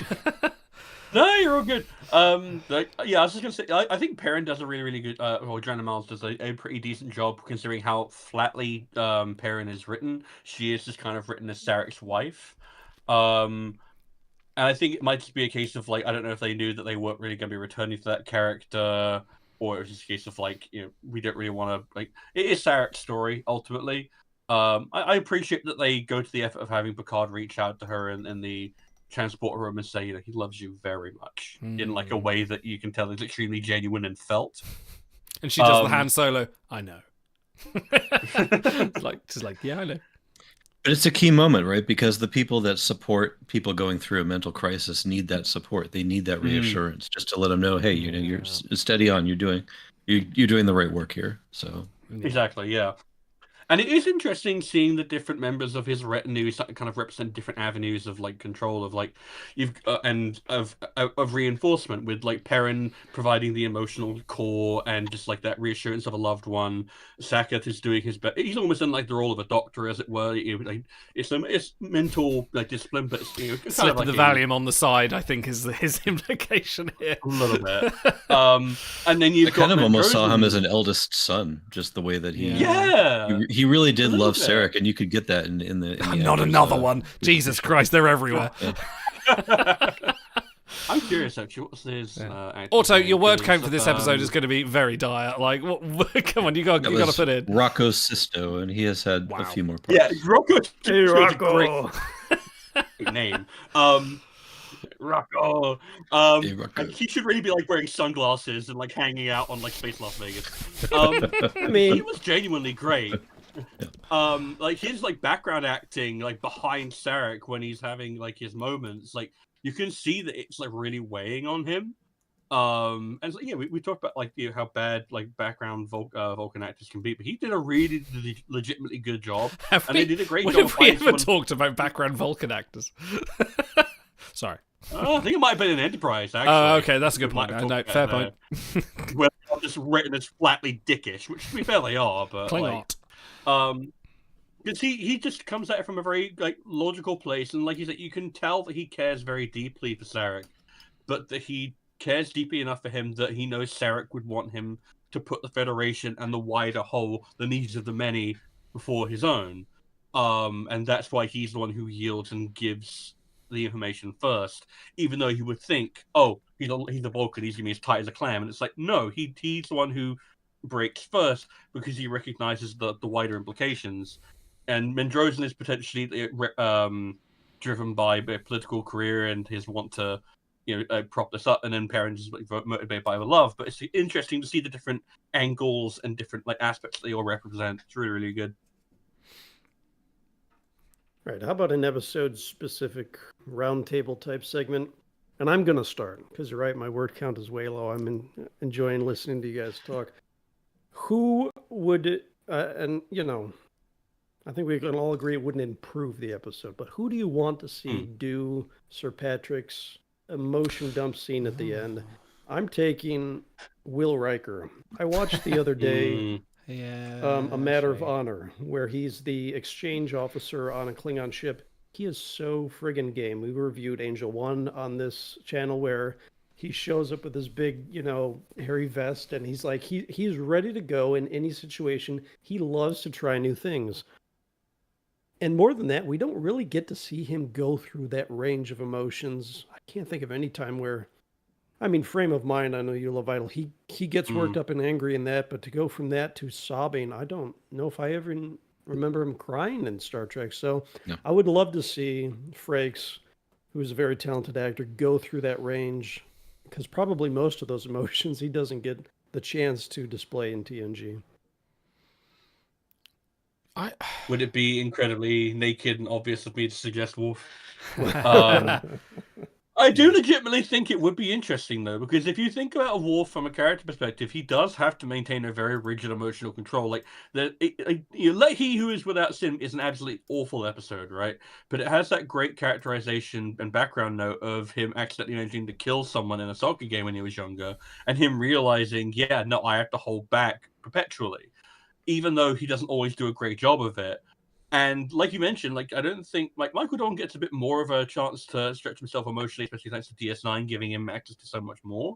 But especially like the sheer range as an actor, getting it to demonstrate it would be really, really interesting in a scene like that.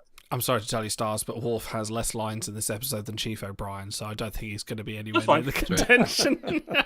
That's fine. We'll get onto that. I'd be interested to see Perrin take that role and see if she would actually go, because let's say she's oblivious to what like Sakath and Key Mendrozan are doing, and she goes, oh, okay, well, I'll take the pain. But she has the actual beauty of the scene between Picard and when he takes the pain is the fact he has Crusher there. And that is like, if he was doing that with anyone else, it wouldn't feel good. But like, she's kind of his rock, and it kind of, you can feel that in that episode, the way she sort of comforts him or sort of shouts at him like with an emotional amount of control. Like she's sort of like, Jean-Luc, you've got to control it, and it feels like she's sort of the definite best counterpart there. So I think we could say like, oh, you like Worf there, or you like Riker there, but who would you have them with? Like, I think for Riker, you would say, like, okay, Troy would be there. Who would you have with Worf going through that emotional turmoil? Alexander, of course. Kayla would be brilliant, but... Kayla would be amazing. If it was season 2, make it Pulaski. That's a good choice. Yeah, I like that. They had tea. They had tea?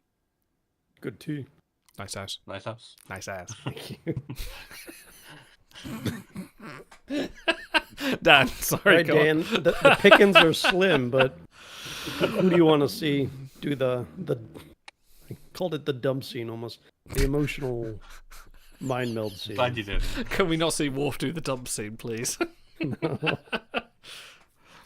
Yeah, I think it would be interesting to see Troy do it. I think it's her job. So. On the flip side, yeah, you'd have. It would be interesting to see Troy do her job. That's correct. Yeah. Okay, let's go on to our bread.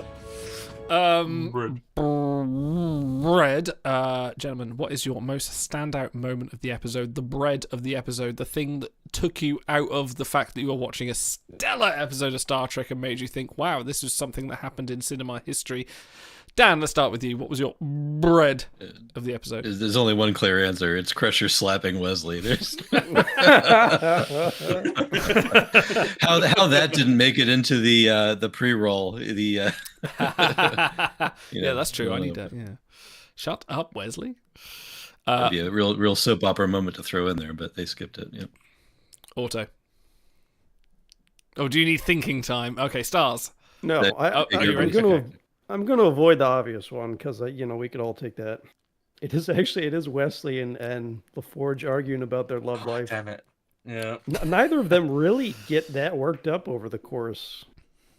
I like once or twice, but it's just fun to see those two go at it, especially right after they go out of their way to show LaForge kind of nurturing him and coming alongside and bucking him up. So that juxtaposition by the giant gummy worm hot tub is memorable from the episode.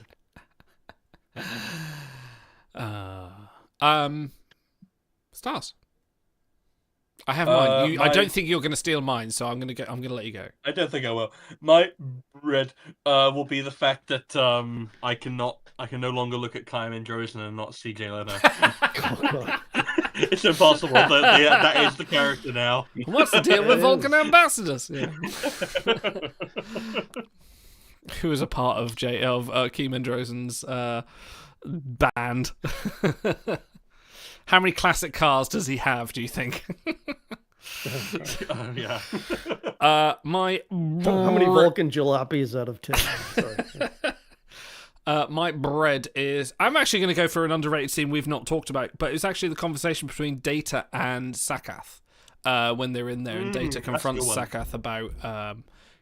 what he is doing for Sarek. And I know I mentioned at the time, I'm actually on a big Asimov kick at the moment. I've been reading a lot of the early Robots books, like The Caves of Steel, the Naked Sun, and going forth into sort of like the... Weren't those season 1 episodes? Yes, yeah. A lot of Foundation kind of stuff, but it's putting like Data in a new light and seeing him kind of explore his own humanity, not just through humans, but through Vulcans as well, and him try and work that all out, as well as just him sort of hamming it up on the violin as well, is also is a definite a win for me. How about let's go for, and this could be an interest. Go on. Since you mentioned that scene, I think it's also shrewd of Sakath to approach Data to ask him about this, because I think he knows he's naive enough to not pick up on the little subtle subtext there that he's worried about Sarek. Yeah. And since there's a long, prolonged silence, let's go on to... The best advice I can give you is to just be yourself. You're the worst thing that ever happened to Zek. You're the worst thing that ever happened to me. Actually, that's the second best piece of advice. In fact, you're the worst thing that ever happened to the entire Ferengi Alliance. No. Just stop saying that. No. I love that so much. I can't wait till we actually do those episodes and be like, look, it's there. Best worst of the episode. I'm really intrigued to see what you guys come up with this, because I am struggling to find a worst. But let's start with you, Auto. Let's go with you. What is your best and worst moments of the episode? They already claimed it. It's Sakath. Stars kind of stole my whole rant about why he's great. It is the guest acting. It's really hit or miss for Vulcans. We may not have talked about it specifically on the stream, but I notice it all the time. Yeah. It's hard to get right unless you have a wealth of knowledge about how the species works. Not only that, really strong direction, yeah. Yeah, I even noticed for the first time when they're in quarters, everyone's there. Picard is starting to goad Sarek a little bit, and as Sarek reacts, Sakath is behind him, reacting to the emotions like a split second before they happen. It's really good stuff. My worst is it's actually when they're listening to the concert, they freeze frame on Sarek to show the tear dropping. Yeah. It's just unnatural. It's the kind of thing that takes you out of it. They're like, did they used a still and like did some effect over it? I think they do the exact same effect for Locutus when he cries in Best of Both Still, Worlds. and they like have a little dropper. And they like drop it down onto a photo and film it. Yeah, right. It's just kind of odd. It takes you out of it for a second. So there you go. Stars. My best moment would probably be actually the section on the bridge with Riker, Data, and Picard, but not for the confrontation between Picard and Riker, but because of what it's a combination of the dialogue and also just what Patrick Stewart is doing in that scene, where he's like explaining, to Data about like what age does to you and like how it's as much a part of the human experience as anything else. And he just plays it with this kind of like casual resignation and also just like I was a fool energy. And I really do just love the line, the loss of dignity, the slow betrayal of our bodies by forces we cannot master. And he just like turns to, do you still want to be one of us, Data? And it's like, it's so rueful and played just like, it isn't lingered on. It's just very perfectly placed. And it serves as a really effective run-up for the punch of Picard and Riker screaming at each other. With I mean, considering that got me to death, but yeah, the poetic irony of Data then getting blown up by a mad clone of Picard is just all like, it just hammers that point home, really. Yes, they certainly had that in mind when they wrote that scene. This is forward thinking, isn't it? I'm gonna subvert you down with my best worst, because it's your episode. I want you to sort of like have the key moment here. I think my best moment, I do like the acting from Picard when he is going through the emotions and he's going through things. Like I think it wasn't until this episode, because previously I thought about this episode and gone, oh, it's Patrick Stewart being hammy as anything, but actually, now we sort of, now I've watched it through a different sort of lens. It's really great, and he does a great range. There's plenty of memes of of Patrick Stewart going like, "Was I sleeping? No, acting." And this is definite Patrick Stewart acting to his best, but he does play it nice. There is almost, for the outrageousness that there is a subtlety behind it, and he doesn't go. He could go really far. He doesn't have to move. He doesn't have to do any movements. He's doing this whole range with just his face and his voice, and that's all he needs. He could wander around the room. He could smash things up, or he could crawl into a boat. He didn't have to break his little ships. Yeah. No, exactly. No, he doesn't need to do that. He does that just sitting in a chair, and it is out of context. It can seem ridiculous, but from the context of knowing what he's doing, no, it's brilliant. I love it. I think that's really good. My worst, I think. He also had to. Oh, sorry, no. I was gonna piggyback on. It's like something I was struck by during that scene was the fact that his voice control is incredible. You do not hear a single crack in that voice. He goes from the sobs straight into fully measured dialogue without missing a beat. It's kind of insane just how good the voice control is. The stuttering right before he spits out the word tenderness. It's like, have you ever been really emotional where you want to say something but it's just not coming out? And he can do it on command, so that was very good. I'm dead inside, so no. But Overtide says he does sit the hell out of that chair. But yeah, no, I really like my worst. I wish they'd given Troy more to do this episode. We had a little bit at the start. I feel like for an emotion episode with the ship going awry with all the fights and everything, I feel like that's prime candidate for Troy doing something this episode. But sadly, she's sort of relegated to Gene Roddenberry's shelf. So there we are. Yeah, the engineer got so much more in this episode than the empathic counselor. What? Yeah. Okay. Indeed, she has the fifth least lines of this episode. Anyway, Dan. That's a plague. Stop counting words in every episode. I haven't even started yet. Let's go. Say it said he who tears the flavor text. Yeah. That's important. That's a divine mission, Dan. Rubbing that burn cream. So, Idol, I want to talk about your worst point. It's interesting on reflection that the women seem to drive the plot forward while the males seem to hold it back. Perrin and Troy both have plot point turns where Troy identifies the issue and Perrin encourages the meeting, and meanwhile we've got Kai actively playing spin doctor and telling Picard that he's just flat out wrong even though he knows it's a lie. And America. So, anyways, enough about your crap. So there are so many great moments in this episode. Data out logicking the Vulcan. We've got really interesting moment where Sarek, I think almost bemusedly, asks Picard to present your arguments. You can present, there's nothing you can, but just.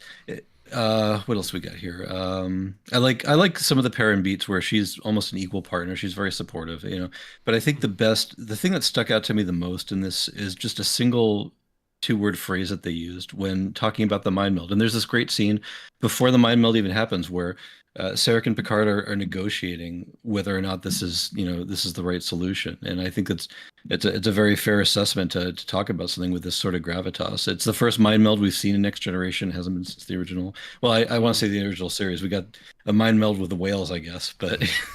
There's also a forceful mind meld in an undiscovered country. Yeah. Sarek describes the mind meld as a terrible intimacy. And what a powerful way to describe that sort of emotional interaction. And it doesn't have to be fantasy. It doesn't have to be a mind meld. It can be anytime you're laying your issues bare to another human being.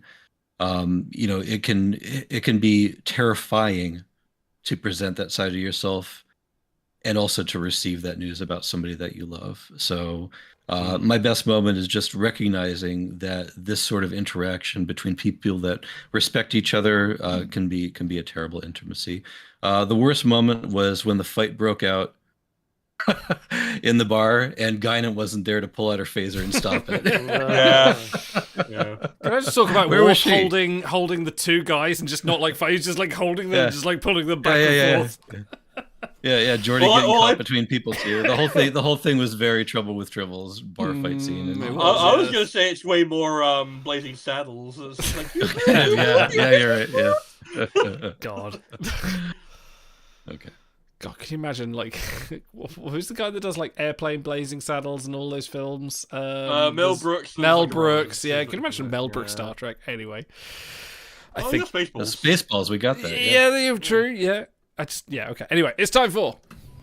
I can show you my rating code. Schiller rating 3.5. Associational rating norm -3. That's much too low a rating. I'm just not accustomed to seeing an unsatisfactory rating on a member of my crew. We did actually comment several times in this episode that Picard is really just not used to seeing, like, crew members that are... What the fuck? They're not up... Yeah, exactly. They're not up to par. What the fuck? Dan, what is our Schiller rating code for this episode? This week... Our Schiller rating code. I could have gone with how many violent crises on Star Trek out of 10, but Emphasis on the because I wasn't part of the episode. That was part of the pre-roll. Oh. I could have gone with there's a number of others, but what I'm going with this time, gentlemen, how many discotheque warp core noodle-filled hot tubs out of 10? Fantastic. All right, Stars, take us away. Discotheque warp core noodle what? Discotheque warp core noodle-filled hot tubs. Noodle-filled hot tubs. So I think I went with a pre-rating of 9. Yeah. I stick by that pre-rating. I think that's exactly right. I give this 9 discotheque warp core noodle hot tub. Noodle-filled. Hot tub filled with noodles. Yes. There we go. You got to make it extra elongated so no one can get it right. That's the best shit. Yeah. I still think we're never topping Television Illusions of a Horse Named Tango. Yes, I would like to give this 9 discotheque warp core noodle-filled hot tubs out of 10. I think this is a great character study. I think this is a really great showcase for almost all of the entire main cast. The only things I can really knock it for is a case of, like, the female characters being notably less focused on than the male characters with Perrin and Troy. Crusher gets a good amount of stuff to do. I really enjoy her part in the scene where Picard is breaking down. Like, I feel like she's portrayed as very essential there, and the fact that she is there for him is given real weight. And it's obviously a case of, she's the medical officer, so it makes a ton of sense she'd be there, but it's also a case of her personal connection to Picard is by this point so known to the viewer that you're like, well, of course that's who we pick. And it's just so rewarding to see Patrick Stewart. Like, it's such a naked, and now Patrick Stewart acts for the next 5 minutes. And, like, the cynical part of me is like, well, okay, yeah, but you can't just get by on acting ability alone. And then I smack myself up the head and I go, yes, you fucking can. It's a TV show. What the fuck are you here for if not to watch a guy act? Like, they intentionally wrote in a bit in which one of the greatest living actors of our time acts his arse off. How cynical and awful of them. Knock a point off. How dare they? It's absolutely iconic. I think that if I was going to be a TOS guest actor who did like a minor guest spot, so they asked me to bring me back, and this was the level of material like they were going to give me, I'd be honored. This is amazing. Adds so much to the world, adds so much to the characters. It's just a triumph. Yeah, there's some minor points, but yeah, I'd give this 9 out of 10. It's a great episode. Awesome. Uncharacteristically, I'm going to go next. I'm also going to give this... I'm going to give this a solid 9 as well. No, I'm not going to put any decimals on it. I'm tempted, but I'm going to stick to the sort of like just... Cowards. How dare they not go elaborate? No, it's 9 out of 10. I think, like Star says, the thing that stops it being a 10 out of 10, I think, is like, yeah, you got a lot of the sort of the female cast that could, Troy could be more useful, and this could be a good Troy episode. Also, the ending may have been, it could have done with another 10 minutes of like, it was just like, and Sarek's fine, and now the episode's resolved, and we're done. And it was kind of a little bit like, yeah, a little bit. Yeah, exactly. It was a little bit of that, but I didn't mind because of the weight of everything that came before it. It was a good character study. It does suffer from being a characteristic dry TNG episode, which is good. But it can be whatever you want to take it as. No, it's a great episode. It's an absolute sort of love letter to Sarek. It gives Sarek much more characteristic as well. Well, you could watch Journey to Babel, you could watch this, and you go, I know the character of Sarek. You don't need much more than that. He's that much a good fleshed out character. Picard. You get good moments of Picard and even Data as well.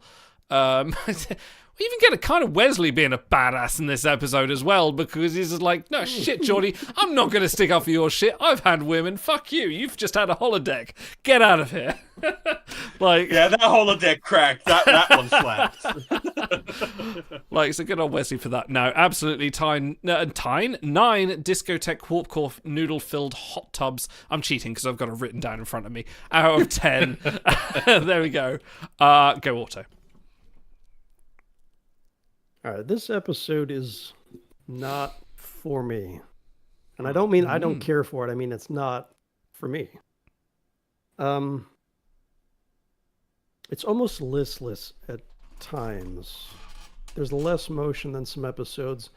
Feels like you're on a kayak floating down the stream, and sometimes that is a really wonderful place to be. It's almost a relaxing episode, despite all the yelling at points. I act like I'm going to give it a 4. This is 7.7 discotheque warp core noodle filled hot tubs out of 10. Sorry, you're going to have to elaborate why that isn't a 7.6. I mean, there are really no glaring weaknesses. I mean, you could talk about this or that, especially when it comes to the female actresses, but it's like, well, welcome to TNG. Yeah. If you're going to knock this, you can knock about 150 other episodes for that. So yeah, there's no weaknesses. Obviously, this goes on Patrick Stewart's reel, along with really other things. His Insta-reel, his shyness and the perfect mate. Reel. Did he ever need one of those? Mate. All right, you had your turn. This is my turn. Sorry. In the perfect mate, and then in First Duty when he dresses down Wesley, that's on his reel too. So. Obviously, I've said too much in this episode. 7.7. Dan. I didn't find you forgot at least work. So go on. I opened up at an 8.5 discotheque warp core noodle filled hot tubs out of 10. But on rewatch, I'm going to have to bring it down a notch. One thing I said going into it is I really wanted to pay attention to the supporting cast and how they handled things, and it was mostly handled for laughs, just slapping around Wesley and fighting over women, and a big brawl in the bar, and it's just, I understand that we need to understand the gravity of what's happening and the emotional outbursts and things, and a lot of it's done through dialogue, with Riker reporting on the crew issues, and a lot of it's done overtly, but there's no nuance to it.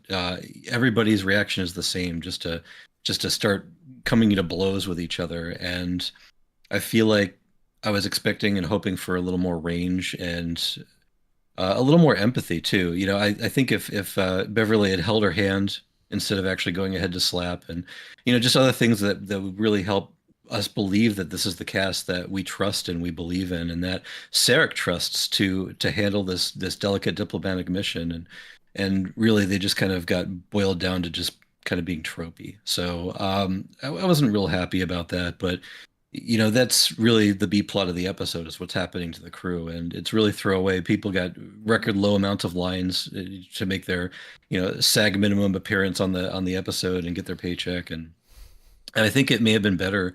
And understandably, the contracts wouldn't allow that, but it may have been better just to really focus on just the really key players in this episode, and almost leave the supporting crew to just not even be a part of it. If they're not going to do it right, just don't do it at all.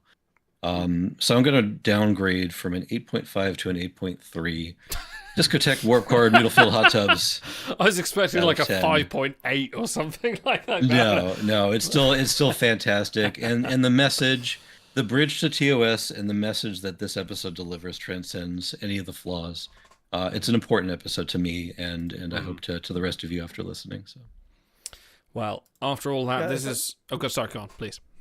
Yeah, I think part of my reticence is it's just not a topic that I've personally been affected a ton by, and that's why I just don't vibe with it quite as much. But obviously, there's no denying that it's an important topic that touches so many people. So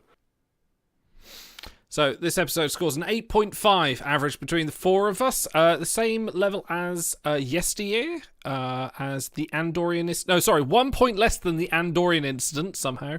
The same as the Man Trap, or More Troubles, More Tribbles. Better than the Naked Time. Yeah, it's a good episode. Solid Trek. All round. I actually do have a little bit more of a fun fact as well. Don't worry, Otto, it's not to do with word counts. I saw that. I saw that look. He's like, he's going to tell me how many. But if you want something, Worf had the second least words in the episode. He only spoke 26 words this episode. But this episode actually marks the first appearance of Ensign Gates, who was at the con, and she would be in 35 more episodes. So if you notice her at the con, she'd be there. She kind of has the Worf haircut too. She does a little bit, yeah. Episode. She's there. She's going to see a lot more from her. Also, the piece of music that Sarek listened to. The first piece of music was Mozart's String Quartet number 19. Absolutely fine, no problems with that. Fantastic. But the piece of music that brings Sarek to tears is the slow second movement of the Sextet number 1 in B flat major by Johann Brahms. Which requires 6 instruments. Unfortunately, there are only 4 on the stage. So I do hope that whoever decided that got fired for their blunder. On that note, that's why he was crying. I've got a better one for you. All right, we're gonna one up you. So Sarek is 202 years old in this episode. In the TOS episode Journey to Babel, he was 102. Therefore, this episode takes place exactly 100 years after the TOS. Centennial. I like that. That's cool. I love that. That's awesome. Fun. Also, didn't they say it was a concert of Mozart? Why are they playing Brahms? Well, no, I think it's a variety of songs they're playing. There's Okay, Mozart right. going into Brahms. There was a cut between the songs. Anyway, on that note, if you are on the stream, We'll say Brahms around Geordie. not on the holodeck anyway. Only in the holographic, yeah. If you are sticking around on the stream, please, we are going to be watching Lower Decks No Spoil Parts. If you're on the review, if you're watching on YouTube, on the proper YouTube, like, for those that aren't sad enough to join us live, we will be back soon. What is that broad shot in our listeners? We'll be back soon, so live long and prosper. And okay, right, boot up Lower Decks. Let me just change a few things on stream, and we'll be ready to go. LDS. Talk amongst yourselves. Was this? Too many. Did a little bit too much LDS. Yeah, a little bit. LDS. Literally writing LDS on screen as we speak. Yeah. I protest. I am not a merry man. I love that quote. Not a Merry Mac either. USS Merry Mac. So it always strikes me as something that I miss whenever they don't do it. Is Live Long and Prosper. I always I love the first part of the salute almost even more, of Peace and Long Life. Peace and Long Life. I feel like they so often cut that out, and I kind of wish they didn't. It's such a nice part of the salute. It's very direct, right? Live long and prosper is almost passive, but peace and long life is a wish. Yes, exactly. Yeah, it's a blessing. And I have to, because I know that it was something that I think Leonard Nimoy and Mark Leonard worked on TOS was a lot of the Vulcan like like kind of lore. Oh, I didn't know. I think so, and I think there was a lot of it based on Jewish stuff because I know that they were. I think that's right. Leonard Nimoy was Jewish, and I think not Mark Leonard was as well. And a lot of it comes out in Vulcan like lore, which I appreciate. It's very, very cool. Yeah, at the bar mitzvah, they would all neck pinch each other. He borrowed that. You say that, but I wouldn't be surprised. He has gone for noodles. He has gone for noodles. Right, let me go here. Ooh, time code, stop, please. Yeah, fuck, Jordy. Oh, wait, you can't. Overtired? Why aren't you on stream right now? Oh, we're planning some overtired appearances. This is going to happen. Good. Have they got a draft? They should get a draft together. Your time code is going. I believe they might. The time code is going. I have stopped the time code. I need to do this button. Your flaps open. You're draining power. My I need to tell my VLC window to look at something else. There we go. So hey, thanks for joining Matthew Weeks. We got a new Hello, Matthew Weeks. Oh, hello, hey, buddy. Glad to have you. Hey. We're going to be watching some Lower Decks very shortly. We're just waiting for Otto to come back and me to finish fucking about with all the shit I have to change in between episodes. I should find some way of automating this better, but here we are. Trek intro. I need to change some text. No small parts. Center. There are no small parts. Oh no, that is absolutely not aligned. Alignment. All right, we're nearly there. We're nearly there. Well, no, the annular confinement beam is out of alignment. There we go. I think that's everything. Do a review. Blah blah blah blah blah. That one on. That one on. Okay, I think I'm ready. Oh no, I'm not because I haven't shared the screen and everything looks terrible. Oh my god. Capture devices, VLC. Okay, hello everyone. Welcome to the watch along for Lower Decks, No Small Parts. We haven't done Lower Decks yet. Why do we think that is? It's true. Because I mean, it is a bit hard to review because it is so mile a minute. It is wild. Like, it is fast paced, but I feel like it is very, like, now it is finished. I look back and I think, actually, no, there's a lot of sort of classic Trek stuff we can look at here. Why have we never sort of looked at Lower Decks before?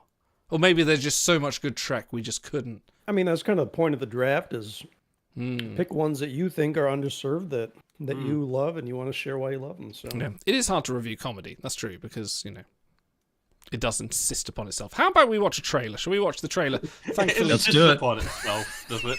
Didn't like that. All right, Peter. Tell me your feelings like the Godfather. Peter. Okay, let's watch the trailer for No Small Parts. If you are, all right, let's hope this will come through. I found out about your secret. Captain Freeman is your mom. I don't know what you're talking about. Does Captain Mommy give you sweet little Captain kisses? Got any time? Optimistic mode. This is gonna be great. There she is, the little robot exocomb. I analyzed all Federation languages and calculated a mathematically perfect name. What is it? Peanut Hamper. I love it! It has been a while since I've seen, like, early Lower Decks or, like... Because season 1, right? Season 1, yeah. This is the finale to season 1. Finale. Mm-hmm. Yeah, so this is, like... It's wild to see where these characters have gone through at this point. Like, I'd actually completely forgotten the plot point of Mariner's mother being a secret. Like, I didn't remember that. Yeah, because it becomes so integral to the show, you kind of forget. Exactly. Wow. So I think we should let's pre-rate. I need to scroll down on my spreadsheet here. Dan. Oh no, I'll ask you this in the review. I'll ask you this in the review. Hold that. Pull it back. Pull it back. Just give me a pre-rating. Yeah, pre-rate for this is going to be a 7. I want to be balanced here because a lot of this is played for jokes, but I think they do a fairly good job of tying the season to a close, and so it's you know, I can't say that this is, you know, my favorite episode of Star Trek, and I'm not going to rate it higher than Sarek, right? But it's an enjoyable 22 and a half minutes, and I think you'll have fun watching. Do you know, it's wild. I don't think over the 950 odd Star Trek episodes you can be objective in rating for every single one. I think if you want to give this 9 out of 10 with Sarek at 8.5, my rating on Code of Honor was pretty objective. -4, right? Yeah. -4. I think you're allowed to slip. Otto, what do you pre-rate this? You know, Lower Decks is what it is. I watch it, I usually enjoy it, and then I decompress the main shuttle bay of my brain, and I forget pretty much everything that happened. Fair. And I don't think I've even finished the series, not for dislike of it, I leave more room for more classic Trek. That's just who I am. Yeah. So out of deference to Dan, I'm going to give this 5 out of 10. I'm ready to be swayed either way. Yeah. Okay. Buta says he pre-rates it better than Section 31. So, wow, like wide open park there, Buta. Stars. I think because the Lower Decks does run together in my head a little bit. I haven't rewatched it as much as Classic Trek, so I remember distinct scenes and jokes and punchlines and storylines. I just can't remember what episodes they all go to together, and I always watch them sequentially. So I don't know if I'm getting this mixed up with the season 2 finale. I don't think I am, but I feel like I would like to settle for an even 7.8. A 7.8 pre-rating. Wow. Okay. I think I know what you mean. Like, I think it's easy to sort of like Lower Decks. I kind of feel like Lower Decks and TNG occupy that same space of brains. Like, you know the characters, you know the kind of people they are, but if you wanted to sort of pinpoint specific, well, obviously TNG is more ingrained in our brain for these things, but like you kind of get the overall feel for the character over the entire series, as opposed for like individual defining moments. Like, you know who Mariner is, you know who LaForge is, you know who Riker is, you know who Boimler is. So you kind of know these characters and how you expect them to react. And I feel like that's kind of what says sort of Lower. I'm kind of using this as our entry point into Lower Decks as well, to sort of tell us how we feel about the series. But I'm gonna pre-rate. I think I'm gonna do. I'm trying to remember back. This is I remember one of the big points about this finale that made me go, "Fuck yeah, this is awesome." So I'm going to go confident 8. Because I feel like this has some good moments, and this is like I remember Lower Decks as a whole just being like fuck yeah, this is these people know Trek, and they also know how to make funny shows that I want to watch. Like this, I remember when Lower Decks first started, and they went, "Oh, it's Rick and Morty but Star Trek." So many people went, "Oh, we don't want that." Someone that does like Rick and Morty also went, "Oh no, I don't want that." But actually, turns out, no, it's much better than that. It was actually some people that very much love Star Trek. So, on that note, gentlemen and ladies and species of indeterminate gender nature, spool up your Paramount Pluses or your DVDs or your hoist your pirate flag. Hoist your matey. pirate sail. Let me just load up some songs. Are you ready for Star Trek? Oh, you really have to elongate that Star Trek. Aboard the Cerritos. Let me just check I've got the subtitles going. Yeah, we have. Okay, we are hopefully... Do you know what? I'm actually going to restart VLC because we had this problem last time. Let me just double check. By the way, overtired. Get back to me about dates, because after this, we're going to be talking about if we're doing anything next weekend. So if you want priority, you got to let us know your date. Ding dong ding. Yeah, there we go. Right. Hopefully this should work.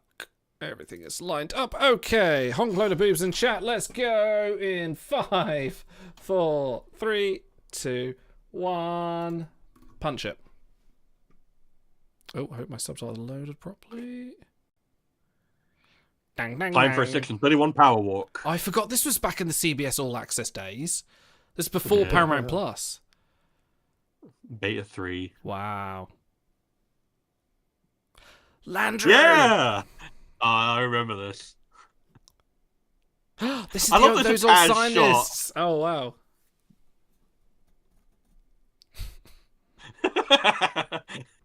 Do not obey. I'm gonna sign on them.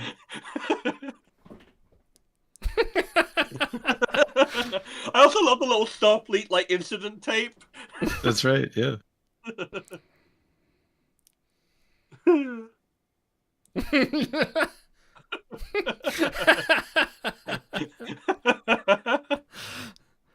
going to keep purging. Fuck you.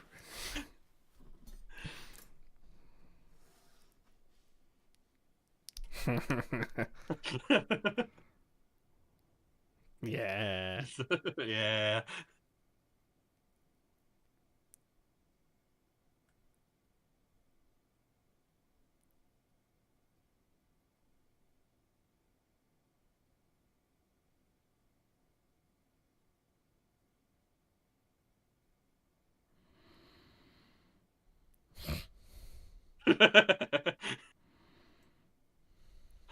That's not a bad way to put it. Some intervention. Oh, soundtrack. I forget how good the soundtrack is for this.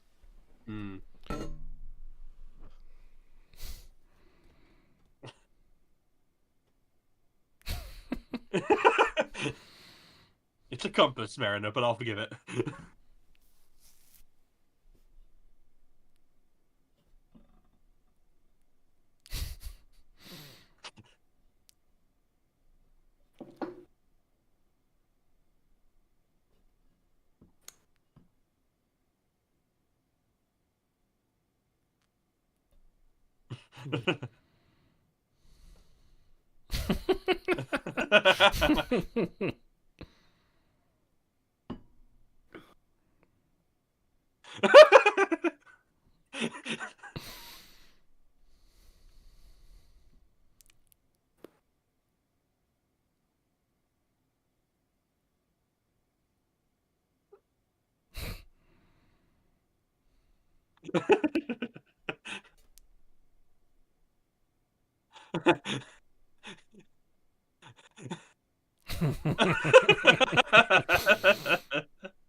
Oh.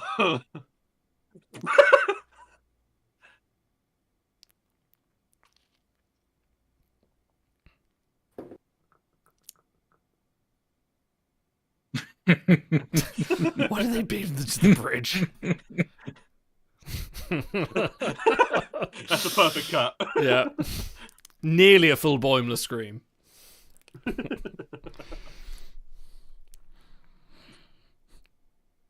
Okay, how'd you rate this intro?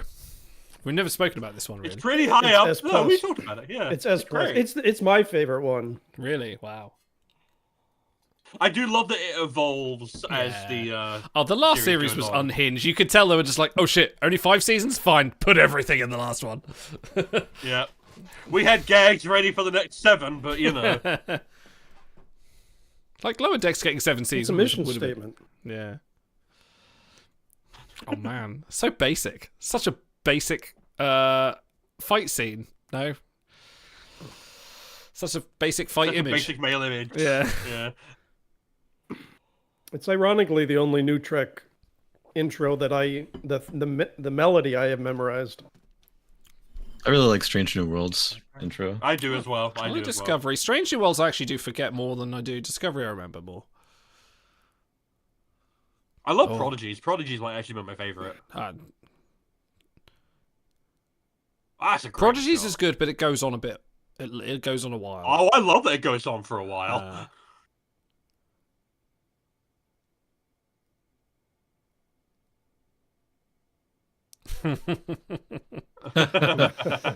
Literally talked to a friend at work about that today.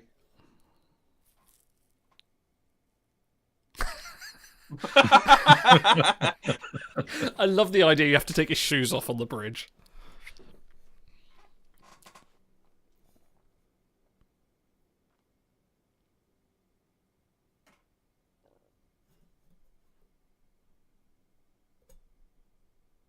The grappler! It is a grappler. Yep. Oh man, that is brutal. Ooh. Yeah. You got Last Jedi'd. And you get that 2009 Silence by the Sun moment as well.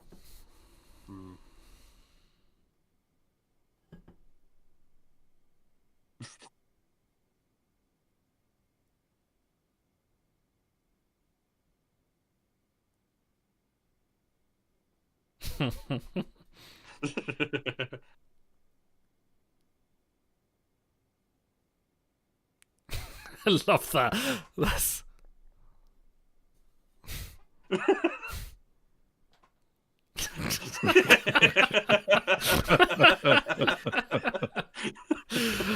Brilliant. If I could just love the casual, like, airplane-esque mode of just like, optimistic mood. This is gonna be great!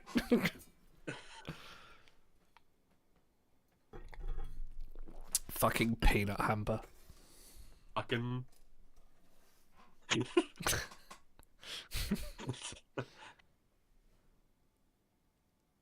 I never noticed that she has a California Republic flag up on her wall. Oh boy.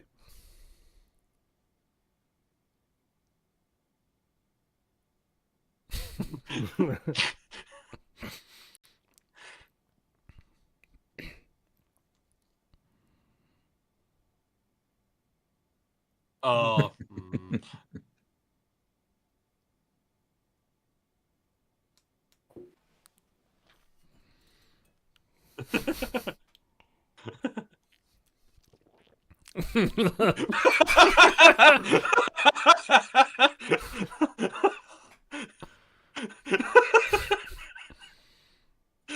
Is this watch along just going to be laughter? Yeah, absolutely. His pet.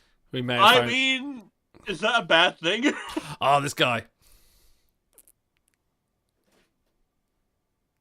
Steve Levy, by the way, is Oh my sports, god, Wolf 359 was an sports inside announcer. job. Wolf 359 was an inside job. Kinda was.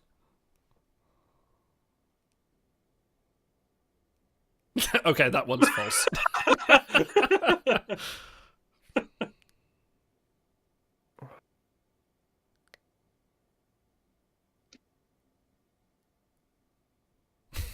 Oh no. Oh my god. Oh, Oh. coil hooks. That's a very bad thing for a cat. Yeah.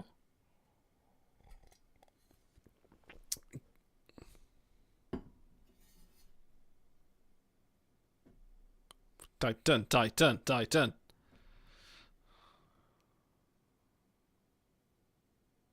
A button.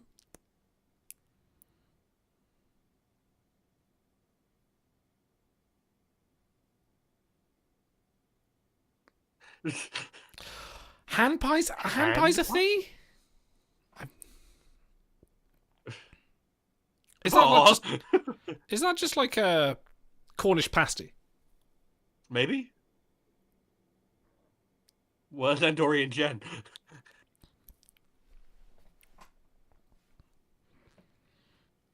Oh my god.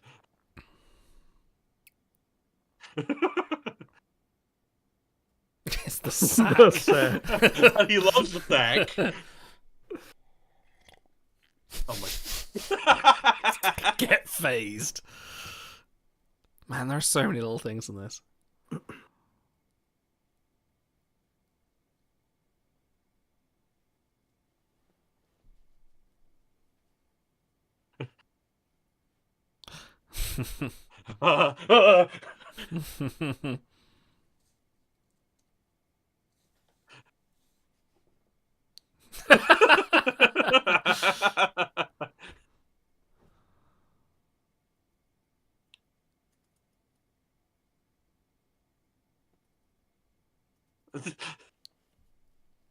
The little animation tweaks always, like, I love them so much. Mm. It's actually interesting as well, because watching this, I'm thinking, like, this actually looks a lot more basic than season, like, 4 or 5. Like, they definitely upped their Well, game yeah, because they on. got leaned more into it. But yeah, there's the power walk. Yep.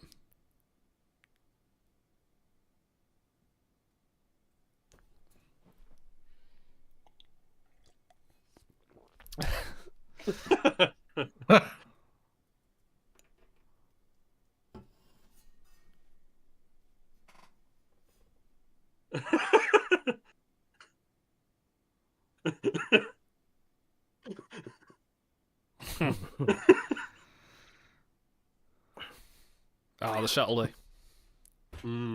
That's a Koya.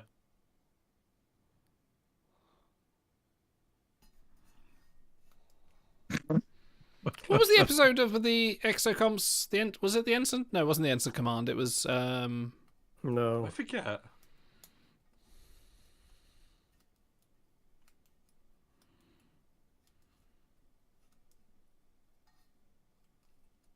Quality of life.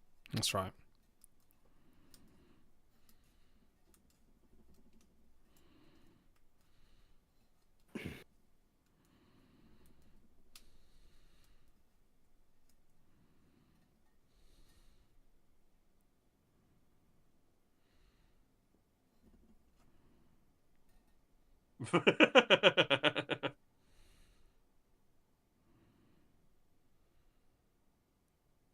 I love that's what I've always loved about the exocomps is just like the replicating fronts of them. They're so cool. Yeah, like it's one of those things where like you can't like applicate that to too many things, otherwise it becomes broken. Like replicator tech is so broken. Like it should be like Doctor Who Sonic Screwdriver. Like they can just press a button, just like here's the tool I need. Yep.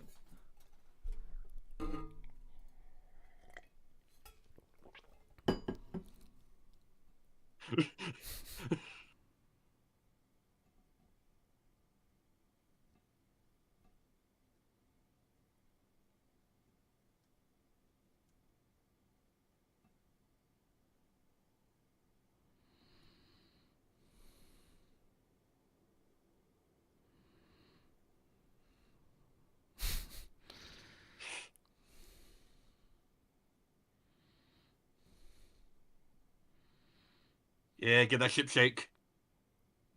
Yeah, let's go stand next to the windows. That's be great.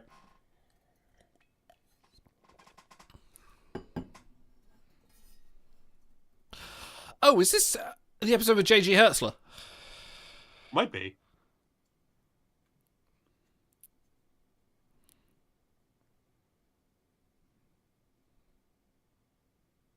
Man, the soundtrack is so good.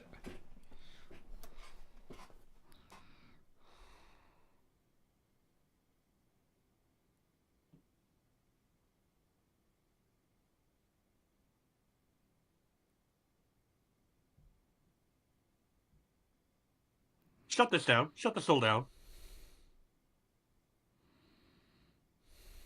Not my hero ship. Snagged. Yeah, no. It's kind of like cause and effect. A little bit.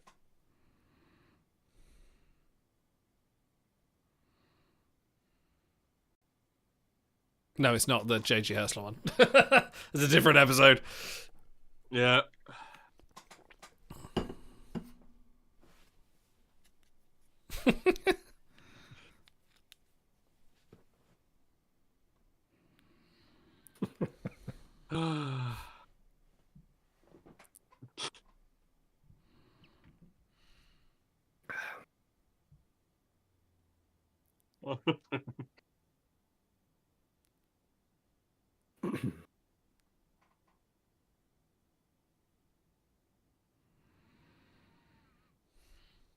Yeah, that's the actual Packlet ship.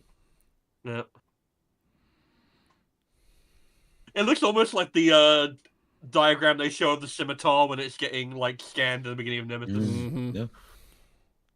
Oh, bye.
That's my question. Jack McBrayer is so inspired for this voice.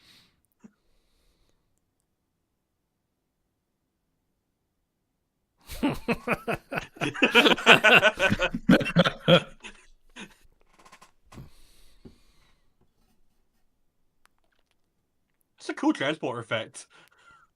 I like their transporters aren't not as good either.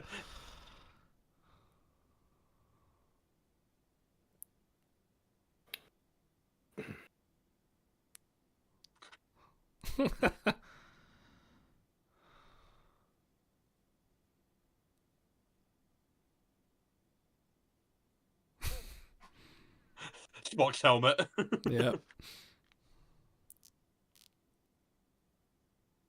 Get that little Wrath of Khan sting in there. Yeah. Little best of both worlds in there as well. He's got the ape.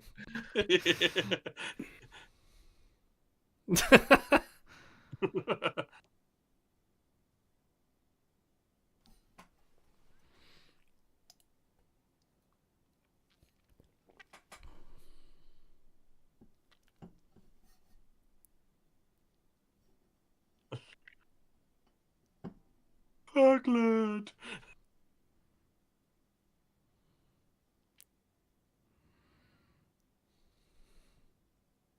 Man, There's that's ketchup everywhere.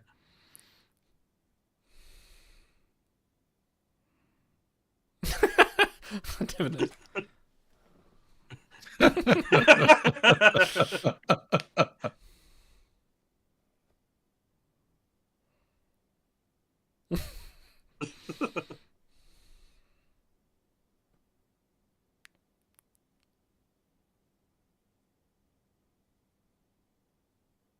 I remember this bit.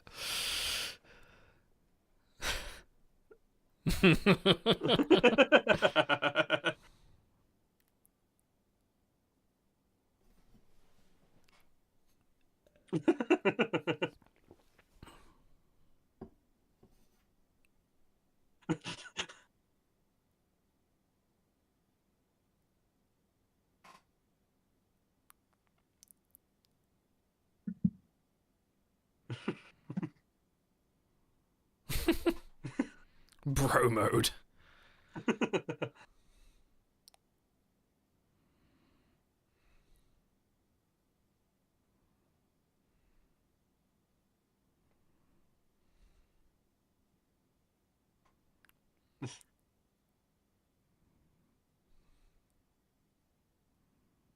Do it, baby bear. Yep.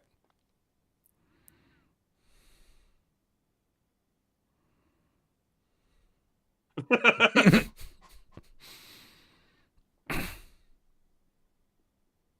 think classic TOS phase is there. A little bit, yeah. I had the same sound effects.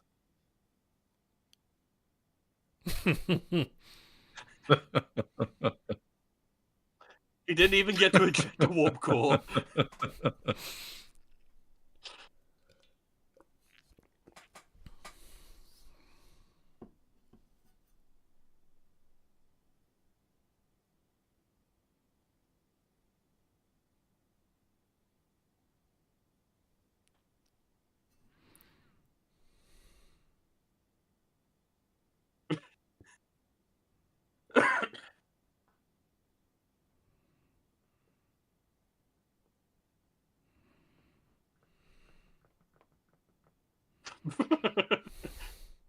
Oof, that's rough. Mm-hmm.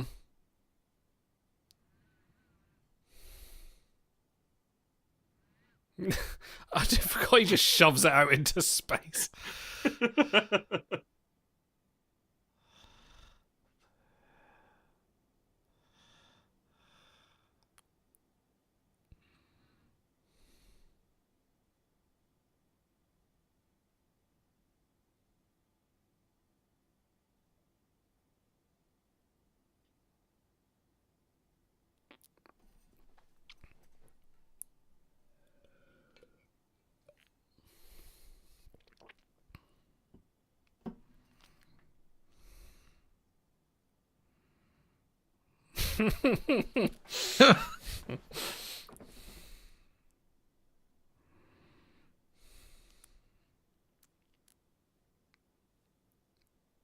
Advert break? Get your classic What? ad breaks. Yeah, no. What?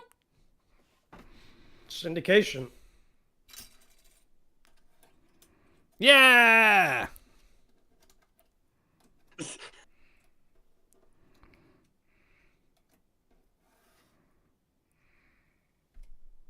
I actually do get chills at this. Like, I get... Hey.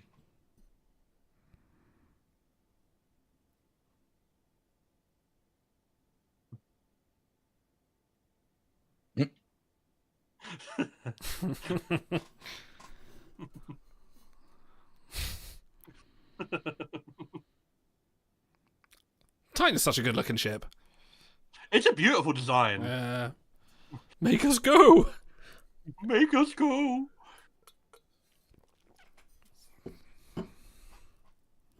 Bam. Standing for the national anthem. The whole thing. Absolutely. Got to do the entire fanfare. Yeah, back to space dock. It's regular again. No, this is regular. Supersize regular.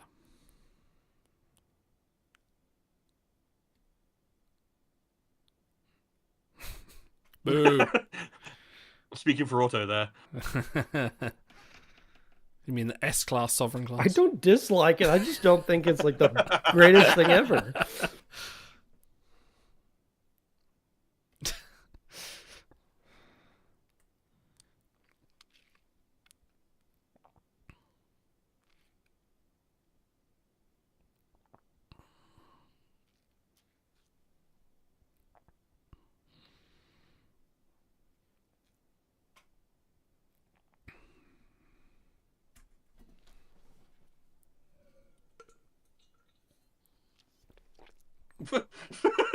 I mean, he's not wrong.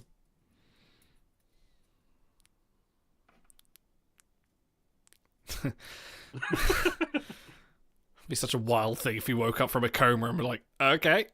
All right, well. I mean, he died doing what he loved. Yeah, he'll be fine. He'll shake it off. One trip to the Black Mountain.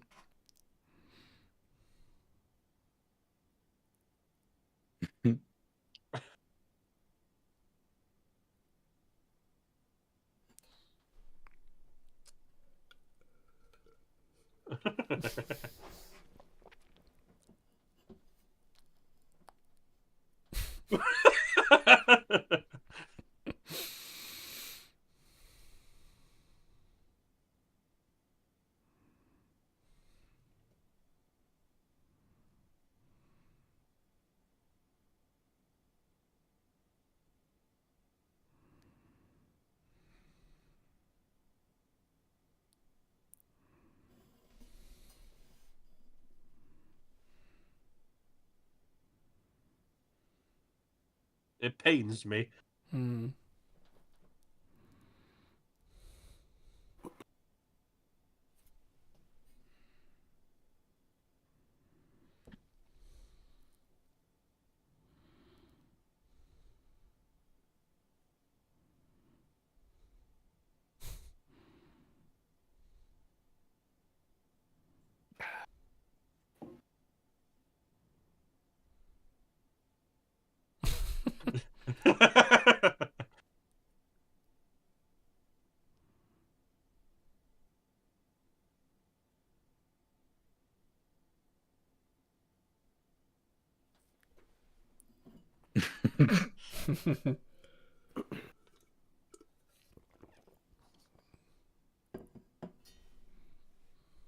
I like they gave her the black eyes.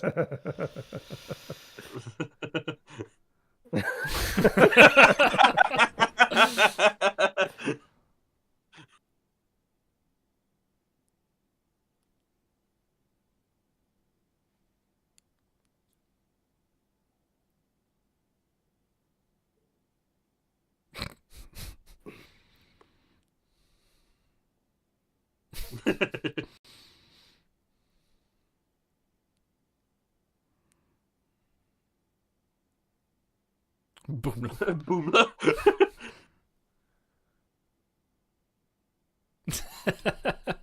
How about you buy me a drink?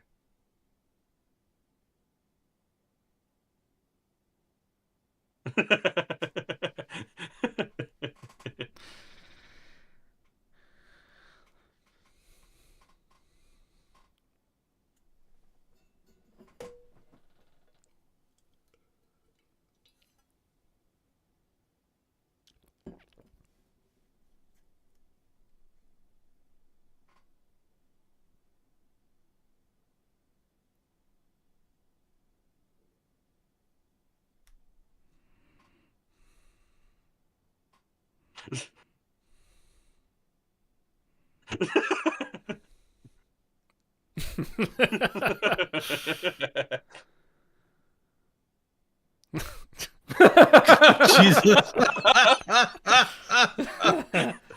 Oh man. Yeah.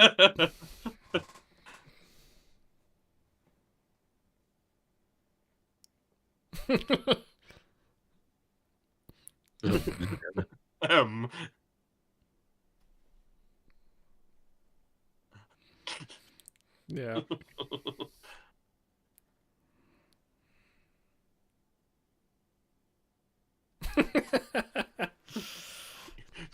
Why can't you see the video?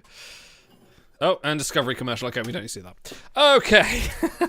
Why can't you see the video? Because of copyright complaints. We would get shut down faster than you can say warp core violation. Okay, let me get a couple of things started up here, and then we will You're go violating a warp core? What are you doing? Hey, listen, you know, what one man's warp core is another man's... finish that sentence. Yeah, there we go, Horgon. Fantastic. Right, let me go over to here. Okay. The one or the one you always use? Yeah, it's one we always use. Okay.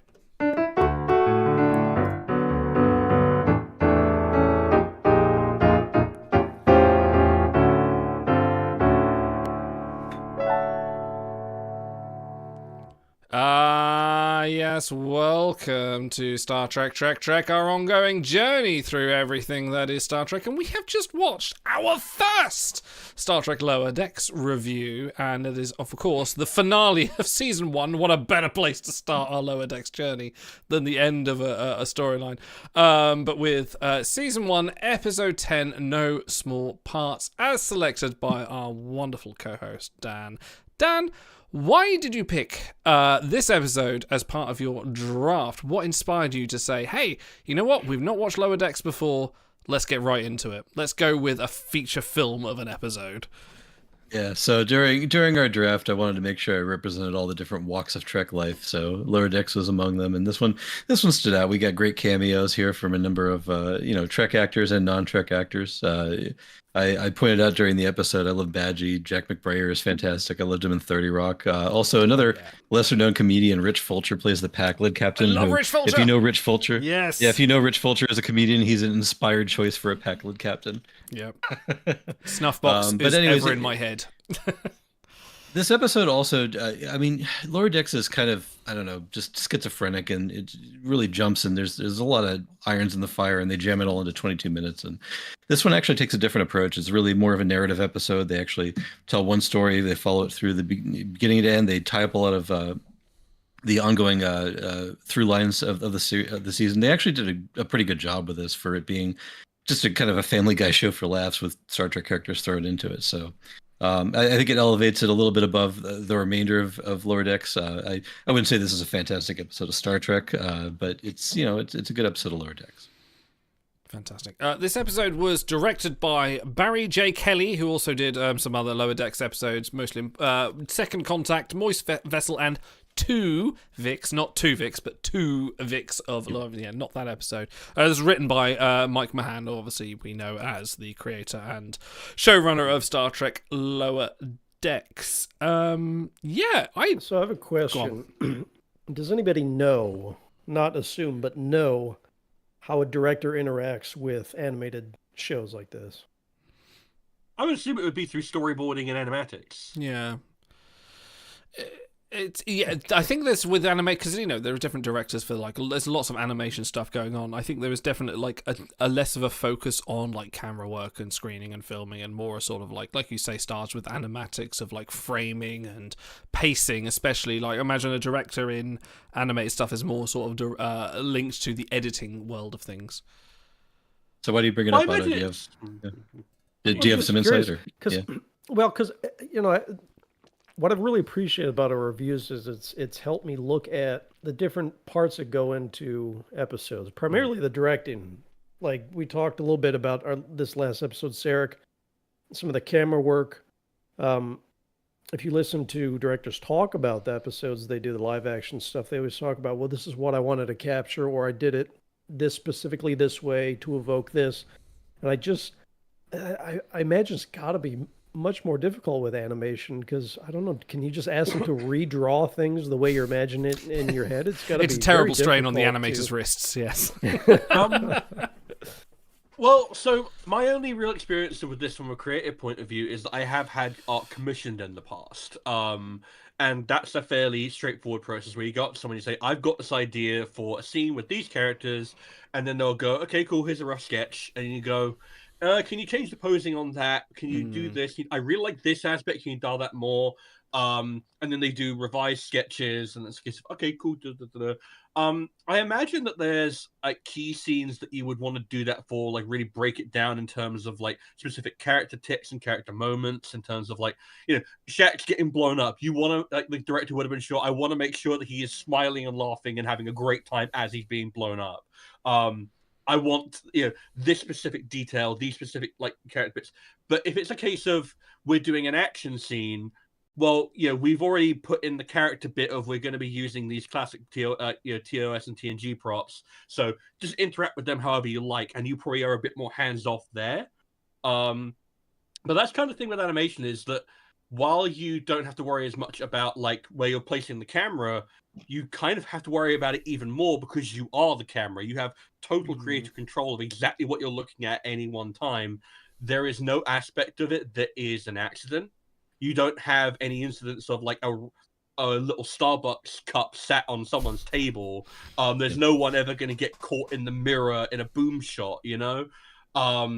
So you have that kind of microcosm control. I feel like that really works to Lower Decks' advantage, precisely because it is so laugh a minute and so heavily reliant on, well, not reliant, but it uses nostalgia and name drops and references to enhance the humor.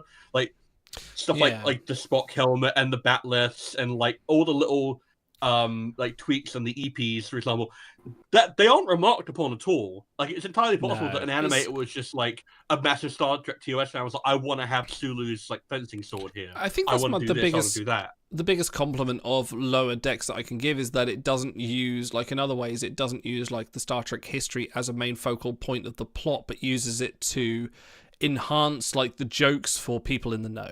Like, anyone can sit and watch this episode of Lower Decks and go like, yeah, I enjoyed that start to finish, and not have any of the clue of the little like in jokes that Mariner makes or like anyone else does, or sort of like, oh, TOS, those old scientists, you know, they'll be like, oh right, that's just what he calls them, but if you know, yeah, it's a little bit more funnier. And they kind of use it to flesh out the world for those who are already fans, but for those that are just coming into it, they're not lost either. And I feel like that's kind of like something that Lower Decks has always done very well. But on the sort of going back to the idea of like the animators, like Overtide says, there are Keen Frey animators, they're in between animators.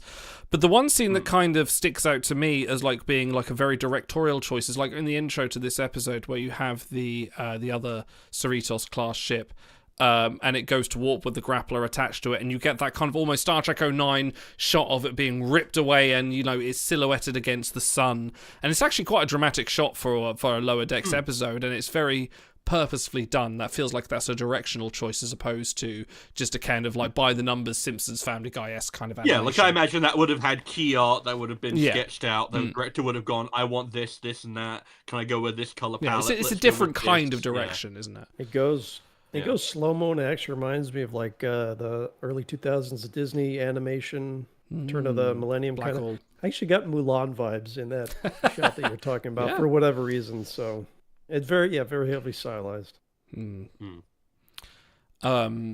So yeah, this to me, this kind of almost felt like a feature film. Like, I feel like if this had, like, let's say that this has been one and done for Lower Decks, no one watched it, no one commissioned it, they went, right, this is Mike Mahan's fever dream, and then kind of gone, right, okay, here you go, here's a 2-hour finale, you can see this off, and you get your big moment. Like, this episode could have benefited with having a longer runtime. Like, as much as we say that Lower Decks is frenetic, I feel like I would have liked to have seen more scenes out of this, like expanded on, and maybe made it like an hour's worth rather than like half an hour. And like, there were moments like it did feel like it went from one, and that is Lower Decks to a T. It does go bam, bam, bam, bam, bam, bam, bam. But compared to most Lower Decks episodes, this was definitely the most cinematic of all of them, really. Well, no, the most cinematic would be Crisis Point. Okay, that isn't a cinematic joke at the Final Frontier's expense. Okay. Yes.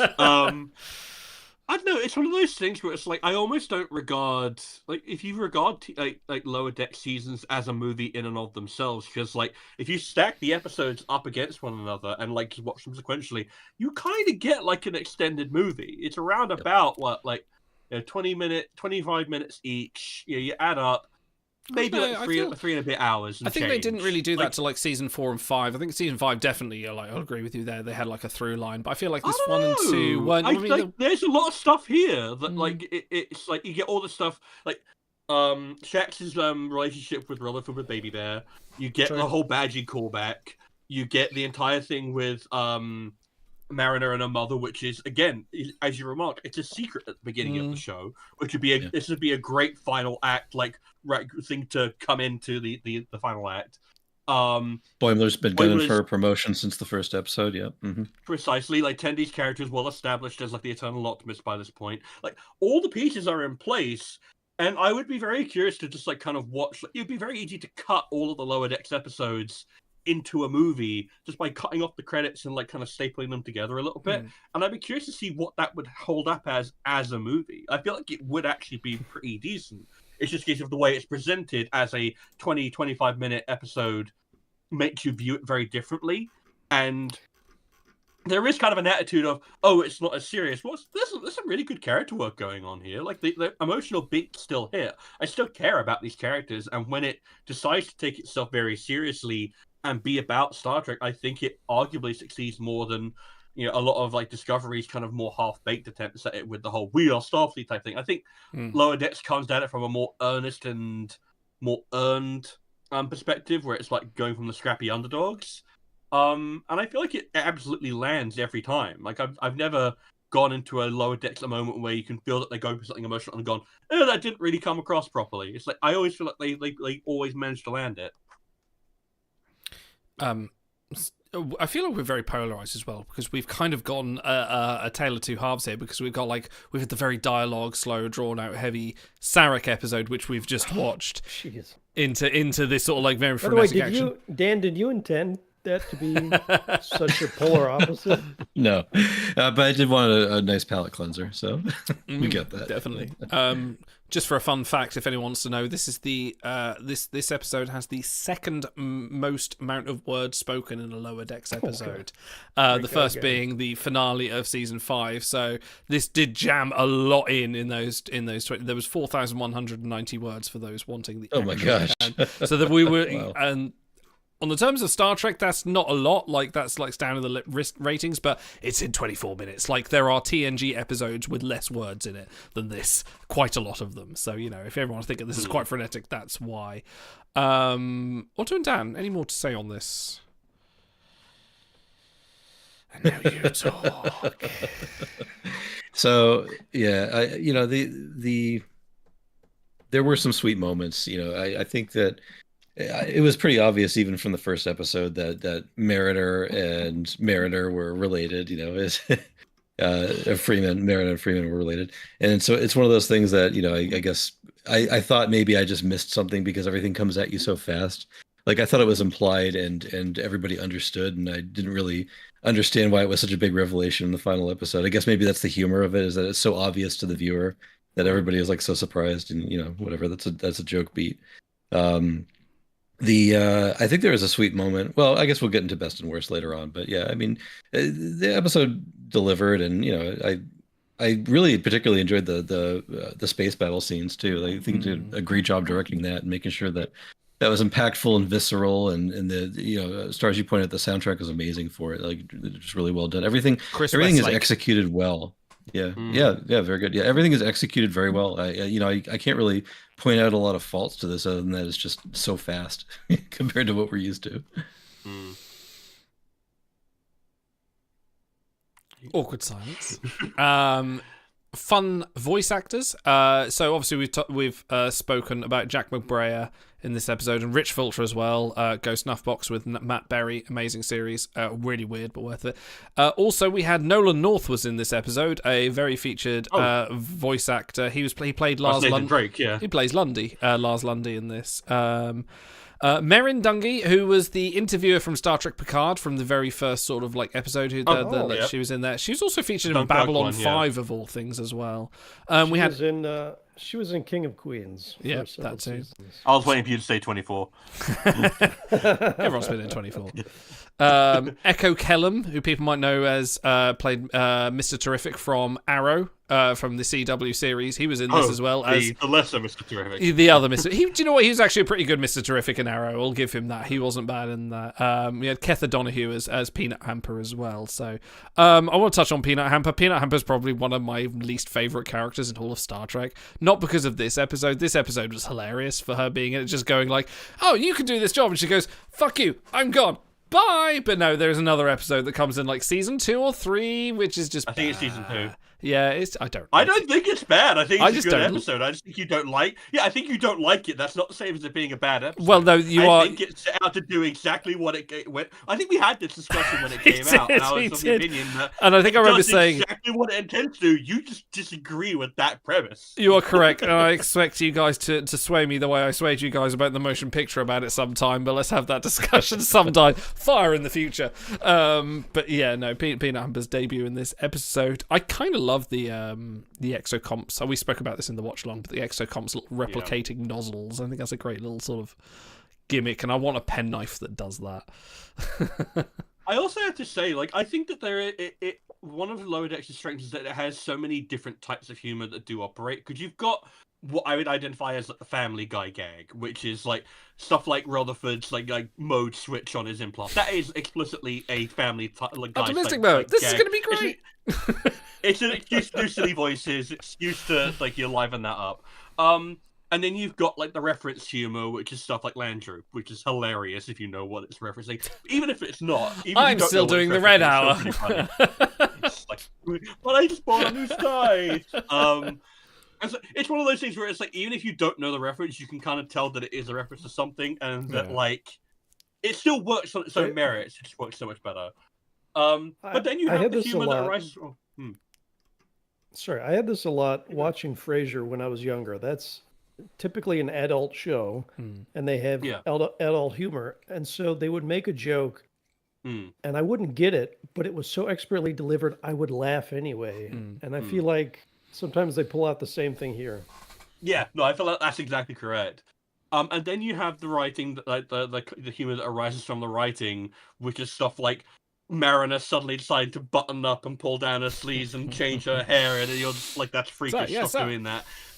And the Section 31 power walk, which like that is reference humor, but then it becomes character building humor when it's done by Mariner, and they transform and go through the different types very fluidly, which I think is very much to its strength. I think those old scientists, the Strange New Worlds episode, has lent a lot of weight behind some of the jokes that Lower Decks joked on other Star Trek for doing it, but then they brought some of that in a serious way, like pointless power walk, but also the character mannerisms. Once we saw them in the flesh in the crossover episode, that actually lent a lot more weight to Lower Decks' credibility. Not that it didn't have any to begin with, because like pretty much from episode 1 we saw like, oh shit, these people love Star Trek, but also for it not just to exist as a gag part of the universe, but actually as a serious part of the universe. And this is another part of sort of what leans to it as well, and people just go like, oh, it's animation, I'm not watching it. I'm like, well, it's fine, up to you. But there is an interesting idea of like what would happen if you swap Strange New Worlds and Lower Decks' format.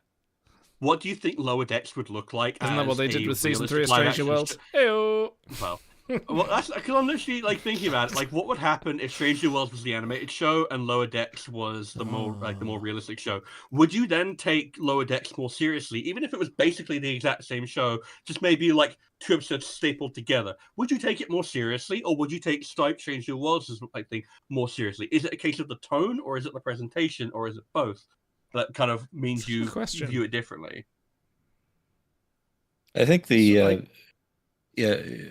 I'll say a quick moment. The energy and the pacing of Lower Decks, I think if you stripped out the asides, the Family Guy asides, and you just took the exact script and just stretched it out to a 44-minute format like what we just watched with Sarek, I think that you'd get a deliverable episode of Star Trek. It might might seem like it's kind of more paced in alignment with the rest of the Star Trek universe. I don't think it would be great Star Trek though. So, Otto, what are your thoughts on that? So, yeah, man, I struggle with Lower Decks, and it's not for lack of trying. It's like eating a meal without chewing. If you just swallow it, like technically you've ingested it, but you haven't digested it, if you know what I mean. So yeah, those old scientists from Strange Worlds did a ton for me for these characters, because I was able to almost interact with them in a way. Obviously, it makes it more real to have the physical live action stuff, but yeah, this is I'll get to it later. I wanted to ask something, take your guys' temperature on something. And since Dan picked this one, I'm going to bring up something that he said in our Strange New Worlds review, where he thinks in season 3, they put in certain moments just to be outrageous, just to farm reaction from people. And I feel like, to your point, maybe you'll agree with me, Peanut Hamper and Badgie, I feel like are two characters who exist to be outrageous, maybe to farm reaction. Am I crazy? I feel like Peanut Hamper Hamper was more like a kind of like, here's the exocomps, but what if them was was just a bratty girl who just got into Starfleet. That's how it started, like, and just sort of like, coasted on, rejecting her father's like kind of thing. That's like a classic trope somewhere else. So I kind of feel like that wasn't more a reaction. Badgie, maybe. Badgie was definitely a little bit more upfront, especially with the episode, which I forget the episode name, but the one where he, features him for the first time. Badgie definitely feels more like a kind of reactionary character to a point of just like, again, it was like a holodeck malfunction, but what if it was personal? But I don't know. I feel like a lot of humor in Lower Decks is that reactionary humor. It's a lot of, and the style of formatting of a show as well. Like we keep mentioning, like Family Guy, The Simpsons, South Park, anything is like you point and you laugh and you kind of have a good time with those flash moments before something else happens, and it is quick and reactionary, and I think the context of it being set against Star Trek means they can kind of get away with a lot more of those quick fire moments as opposed to maybe sort of like longer, sort of like more paused humor that you might find in, I don't know, something like Strange New Worlds, when you have the 4 Vulcans, when they spend a great deal more time, sort of like 4.5 Vulcans, when they spend a bit more time on the humor. I'm rambling now. I'd like someone else to talk because I've forgotten my original point, but go on.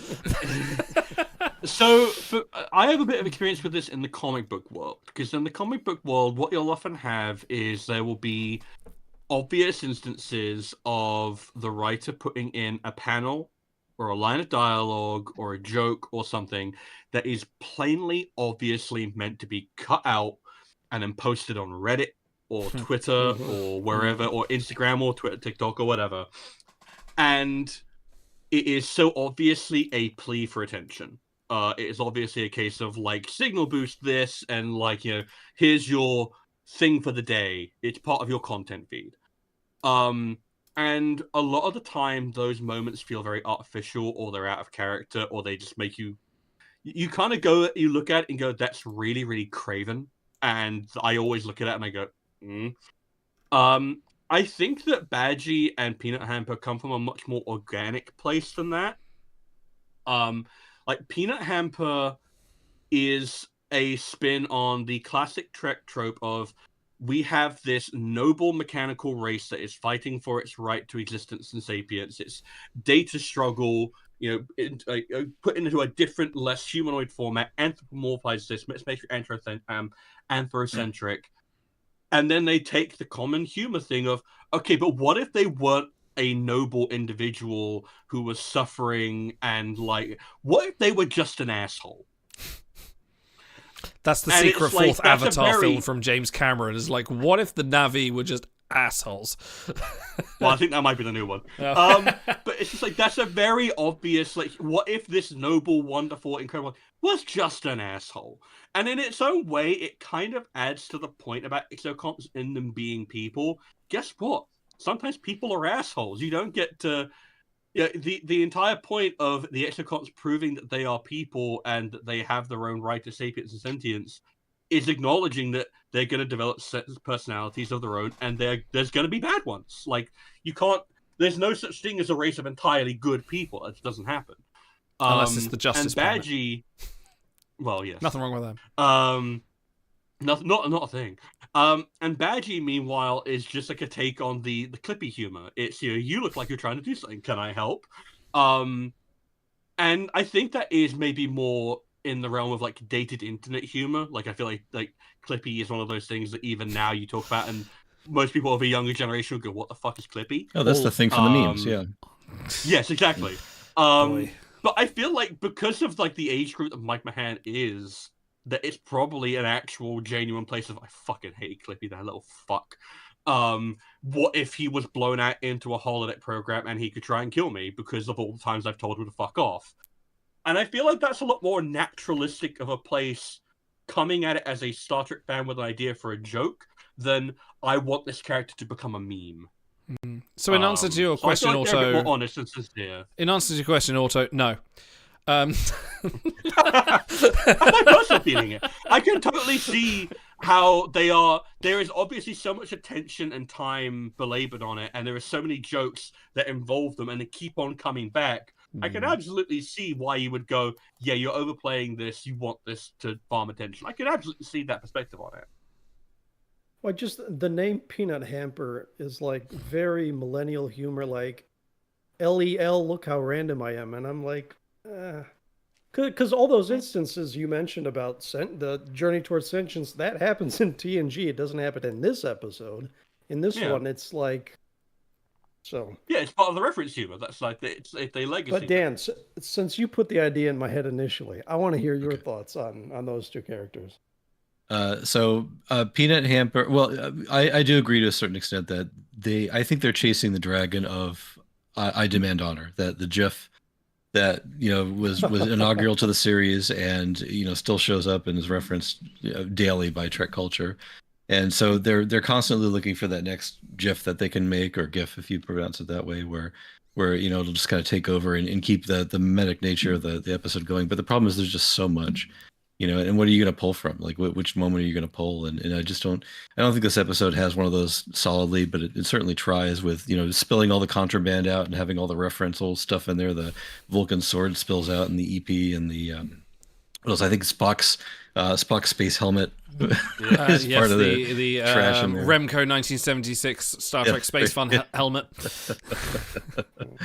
So yeah, I mean they're trying, but it's tough, especially in an episode that's trying to tie up some plot lines and actually deliver itself and stand a little bit differently, for it to really come across something like that that's just organically funny and interesting. You know, I don't know. I haven't gotten too deep into the series either. You know, I'm familiar with the first season. That's about it. So, you know, hopefully later on things become, you know, a little bit different and less just, you know, that's one of the things that really kind of turns me off on rewatch. Like we used to enjoy Family Guy when it was on TV, my wife and I, and it's hard to rewatch anymore because it's just so random. Like Otto, like you said, just you know, just like, oh, look at this, we can cut right to the Autobots and the Decepticons fighting like you know, the honeymooners, and it's just hilarious. Like how hilarious this is. Bam, zooms straight to the Eternal Cube. So I do think that's what's really kind of driving the profit motive here, and there's a lot of enduring value in, you know, taking something and having it become viral and mimetic. It's free advertising, and, you know, let the internet run away with it, whatever. And certainly that's part of the budgetary decision of you know, even putting a show like this on the air, right? I mean, how can you greenlight a cartoon about Star Trek? You know, look, what the animated series is not exactly venerated. How are you going to do it right?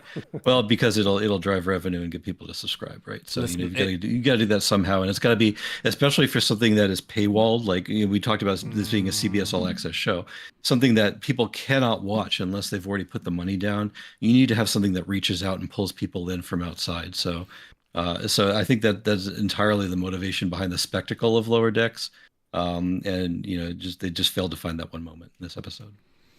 Listen, more people need to see the magics of Megas 2, and then they'll be completely converted on to TAS. Sorry, go on, Auto. Since you mentioned TAS, very clever, fun moment where they reference Kirk and Spock, and they show them from the animated series format. That was really good. That's good. Because they could show them live action and get away with it, but they chose to go TAS. Yeah, of course they go TAS.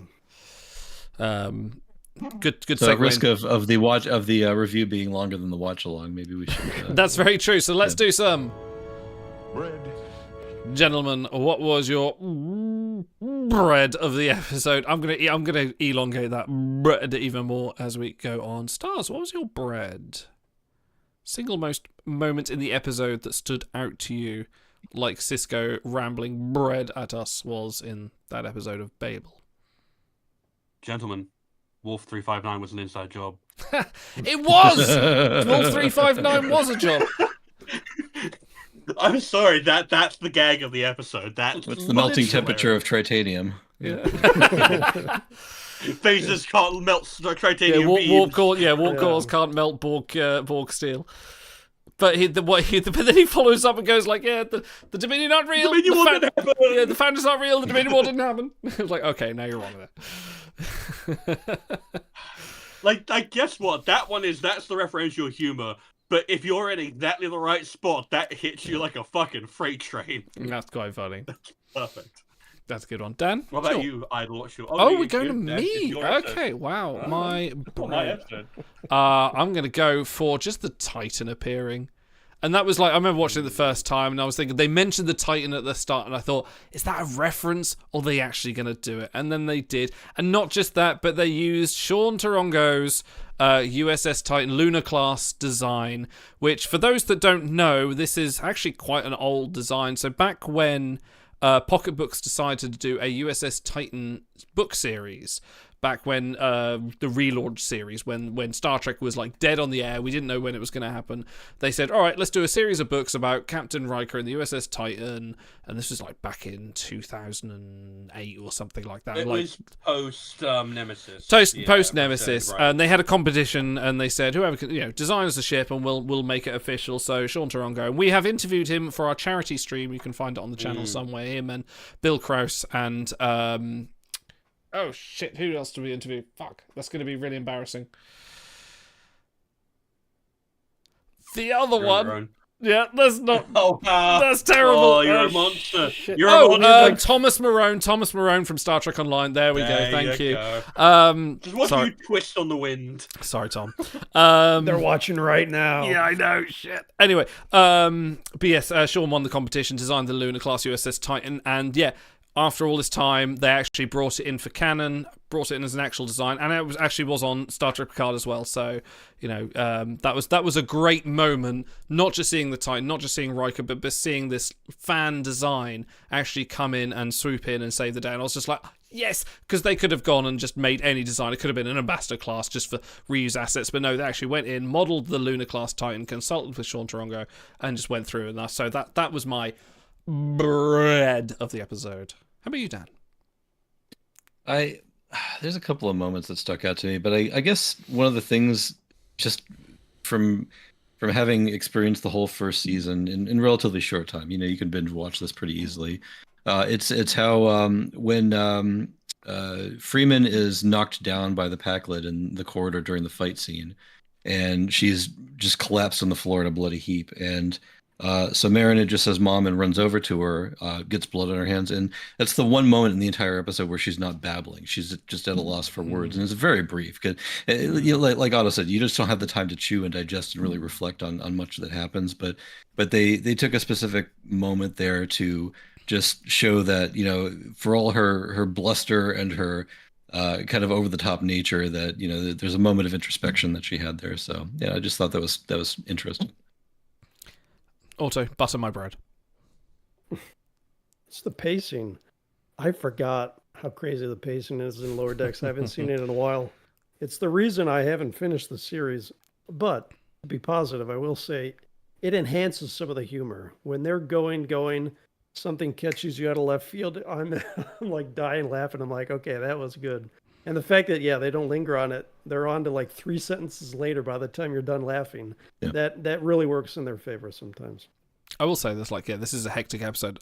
Season 4 and 5 of Lower Decks are not this frenetic. I think the first season is definitely the worst for sort of like this kind of energy, and especially this episode, they did pack a lot into the season finale. Like I say, the word count was kind of outrageous for 24 minutes, actually outpaced quite a lot of TNG episodes. On that note... okay, now let's do it. The best advice I can give you is to just be yourself. You're the worst thing that ever happened to Zek. You're the worst thing that ever happened to me. Actually, that's the second best piece of advice. In fact, you're the worst thing that ever happened to the entire Ferengi Alliance. No. Just stop saying that.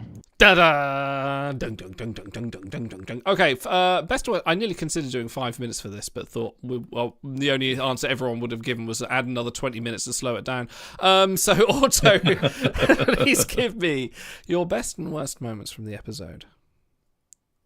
All right, my worst is going to be Peanut Hamper for some of the reasons I listed, but also, starts what you were saying about the Data-esque parallel. That's the best part of TNG's quality of life, and they don't even brush against it. She shows up, pieces out just like that, and I'm like, oh, that was kind of a waste of a pretty cool cameo. So I know Peanut Hamper comes back and whatnot, but for this specific episode, it was kind of a waste. Best moment, Jonathan Frakes. Not that he showed up, it's that he matches the energy of this series. It is a different Riker, go back isn't and it? Go back, watch the animated series. Shatner is sleepy in half of those. He's there to collect a paycheck. You can just tell. Sabotage. But you will never hear this voice of Frakes in TNG. Maybe a fleeting sentence or two, but he kicks it up a notch, and he matches everyone else's energy. And I really appreciate that he doesn't just half-ass it. You can hear the smile on his face. Yeah, he's never quite like this. Yeah. Mm-hmm. You're right, like the cadence of which he speaks, like, because if you didn't know that was Jonathan Frakes, just in the titles, you go like, oh, maybe they got some good impersonator in, and he's slightly different cadence. He comes in it with a different energy, and he's much more enthusiastic, and he's not kind of, he like you could say, oh, maybe it's age, but he's not even that kind of Riker in Picard either. In Picard, he's much more TNG Riker. In Lower Decks, he's the Lower Decks Riker. But like you say, yeah, it's great. Stars, best worst.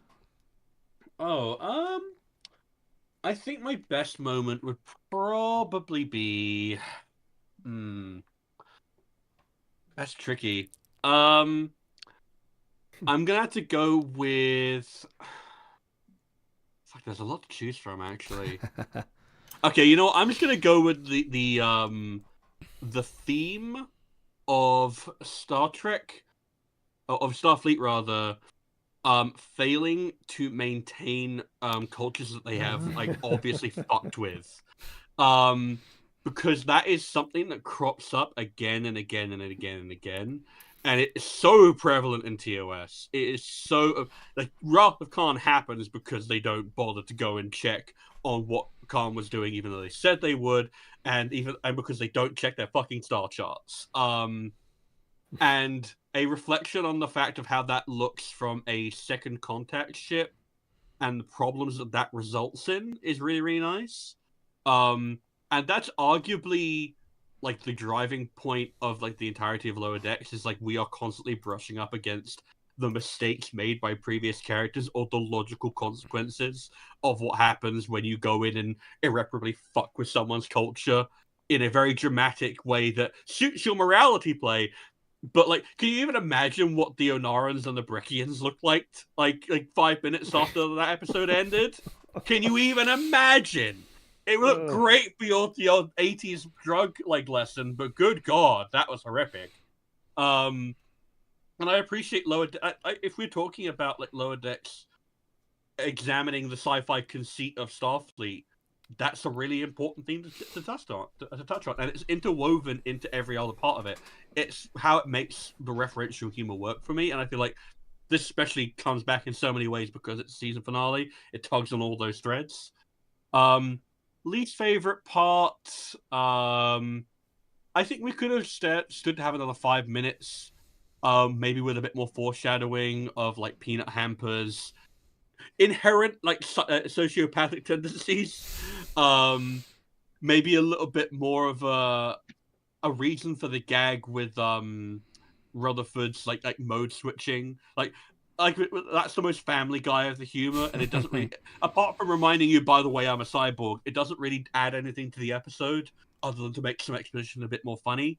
So I feel like they could have maybe done something with that, but it's mostly just a case of like, lost opportunities. I feel like overall this leaves me wanting more, but not in a case of I felt unfulfilled, just I really liked what I got and I would want more of it.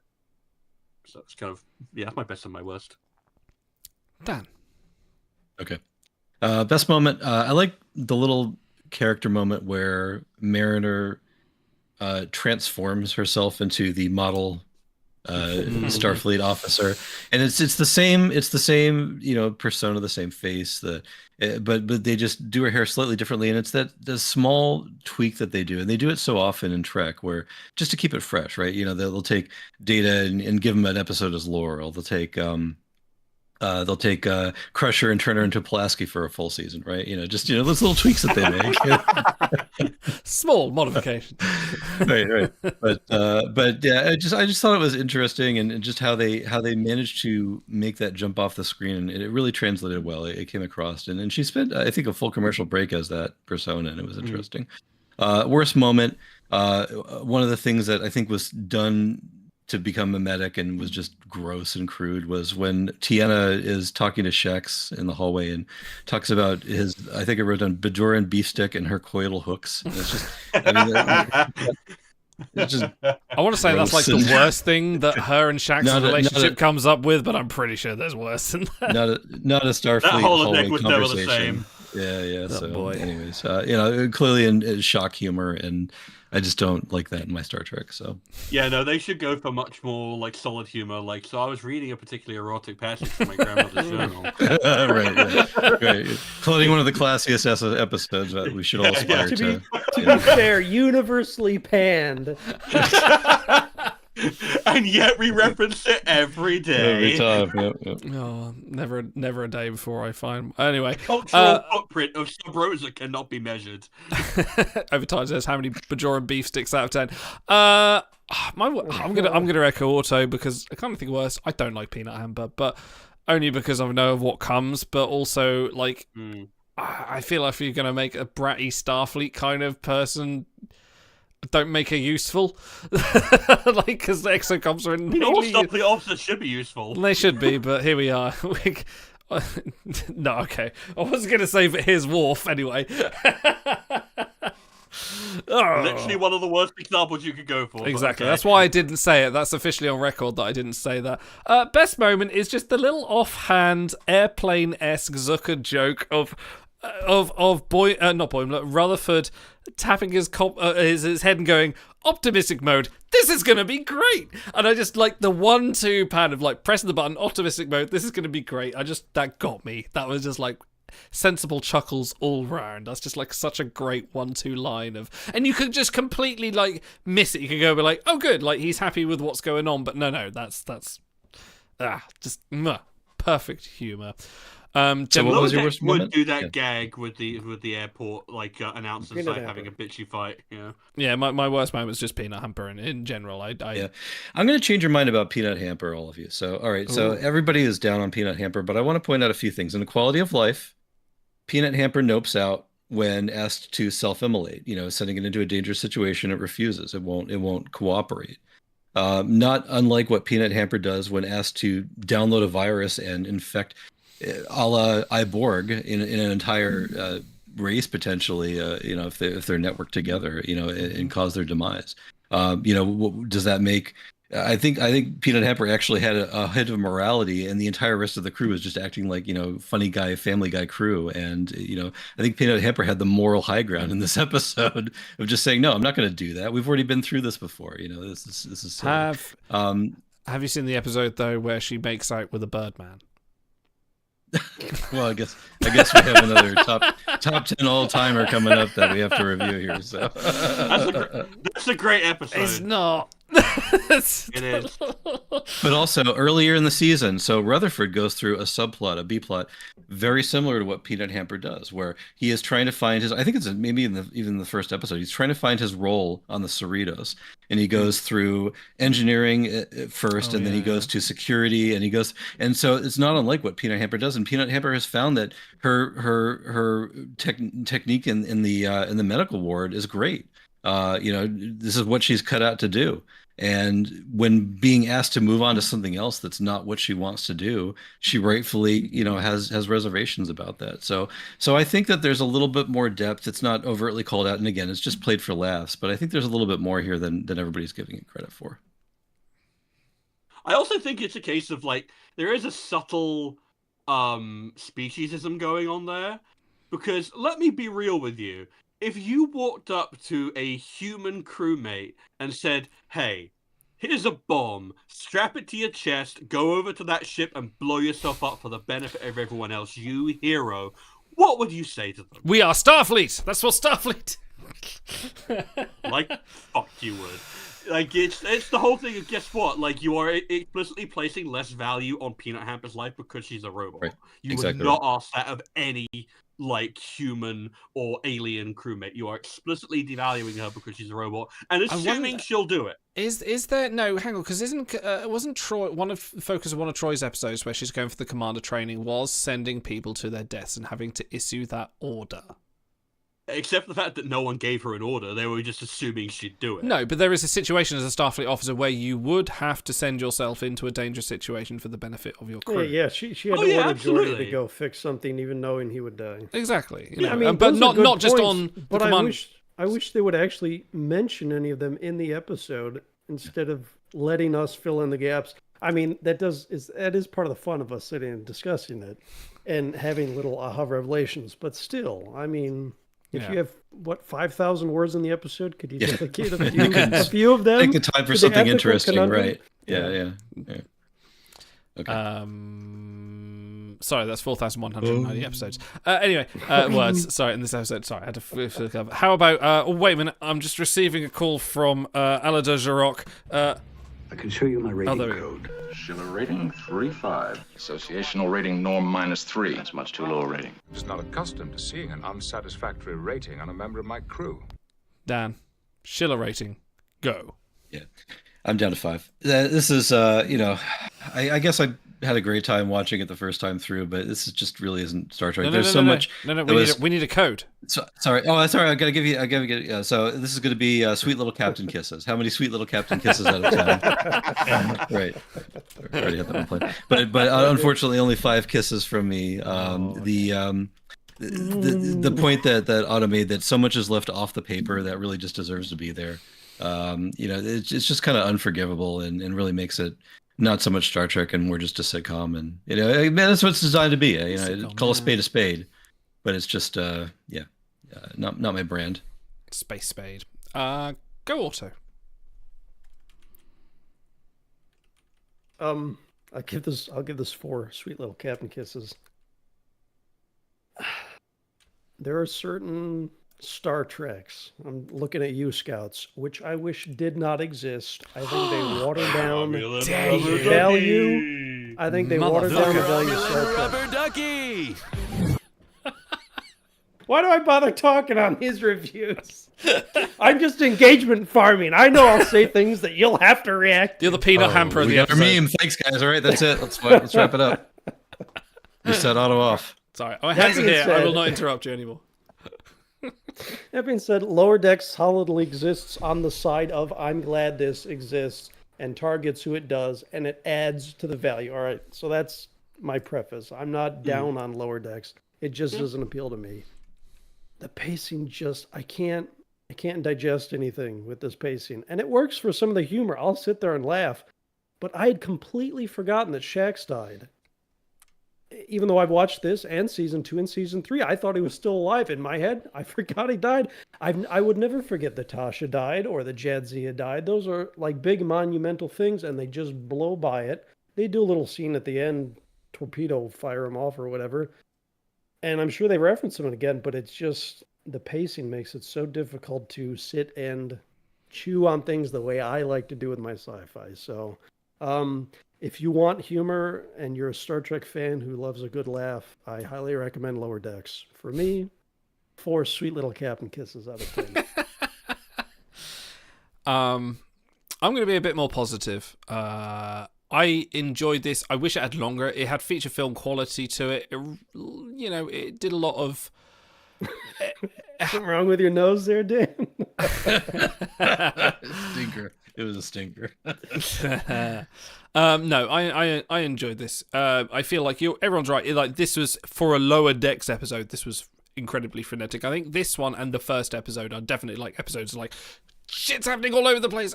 Don't stop. And I feel like for people wanting to rewatch it, this is not a good place to start. Maybe go and have a look at some of the random isolated, like season 3, 4, or 5 episodes to have a somewhat better pacing for Lower Decks episodes that are a bit more enjoyable. But for a kind of like a season finale, for sort of the feature film of the first series, like, I enjoyed this quite a bit. I'm going to give it the ever cromulent 7 sweet little Captain kisses out of 10. It was good. It wasn't perfect.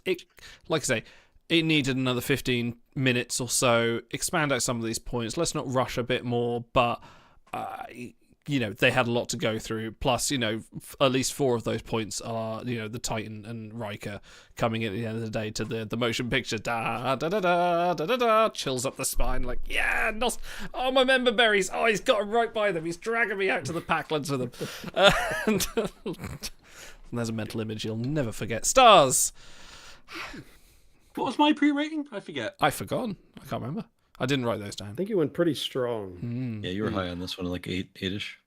Yeah, I think an 8 is about right. I would give this 8 sweet little captain kisses out of 10. I think this is a really important episode looking back, actually. Given where a lot of season 2 and season 3 goes. This has ripple effects for seasons to come. I laughed at a lot of the jokes. I think that maybe one of the actual weaker parts was actually nostalgia baiting and the remember berries of the Titan sequence, as much as it's great to see that. And the jokes on board the Titan are hilarious. I especially love the Enterprise finale episode. That's incredible. That was good. I think it's just a really, really solid episode of Lower Decks. I understand that it's not to everyone's taste. I'm not going to jump down anyone's throat for not liking it. It's a very different format. It's a very different kind of Star Trek. I think it's just a case of especially if it's the case of, it's just and it's also a generational gap, I think, as well. It's just a case of not a case of oh, you have to be young to understand it. It's more just a case of I grew up on a very different kind of media. That means that I'm more modulated to this kind of entertainment. So this maybe I'm the actual target audience. Even though it's written by a TNG guy who loves throwing TNG references left, right, and center. But yeah, no, it just hits right for me. I don't think it's the strongest Lower Decks episode by a country mile. There were at least 4 or 5 I would have picked ahead of this, including one I was really annoyed I didn't get to do in the draft, but that's fine. We move. Which I'm really looking forward to reviewing. But yeah, no, it's a really good, strong episode, strong finale, and I look forward to reviewing more Lower Decks in the future. Fantastic. Well, this episode gets 6 sweet little captain kisses out of 10. It's a perfectly cromulent episode. We actually rate it the same as Through the Lens of Time, the Strange New World season 3 episode. It's not as good as the Lorelei signal from Taz. I'm so sorry. This is science. We can't have that. It's also not as good as Star Trek: The Motion Picture. That was a 6.7. So but it is at least better than The Naked Now and Q-less and Strange New World, the episode. It's better than Terra Nova, and that was just pure shale. God, I will never not put a shale reference in whenever I can. Why have I not got that as a trigger either? Okay, everyone, we'll be back soon with some more episode reviews and some other things as well. Keep an eye on our Discord. Go and join that. Absolutely fantastic. And also notify yourself of all future live and exclusive things on our YouTube channel by hitting the big subscribe button. It's great. So we'll be back soon. We'll have all comment, subscribe. Yeah. It made out with a better score than the Section 1 movie. Yeah, the Section 1 movie, which is actually the worst rated thing we have on here, with a minus 47.2. What was the 0.2 for? I don't know who put that. Someone put a decimal in there, probably Auto. Pretty sure I give it a flat 0. By the way, speaking of scores, I appreciated that when the Titan hit, they played the entire theme and they didn't fade out. They're like, no, we're going the whole gamut with this, baby. That's great. The band's here. The band's in. For everyone watching, we'll see you later and see you soon. Live long, prosper. Ta-ra. Peace and long life. Peace and long life. And all of and that. To use twos. Laters. What about you, Hooker? Well, I was thinking about Tahiti. What'd you have in mind? I was thinking about dinner at my place about 8 o'clock. Why don't you make it 7? You can help me find a place to kill some new plants. Hey, wait a minute. How do I know you can cook? Hooker, trust me. Trust me. Now, where have I heard that before?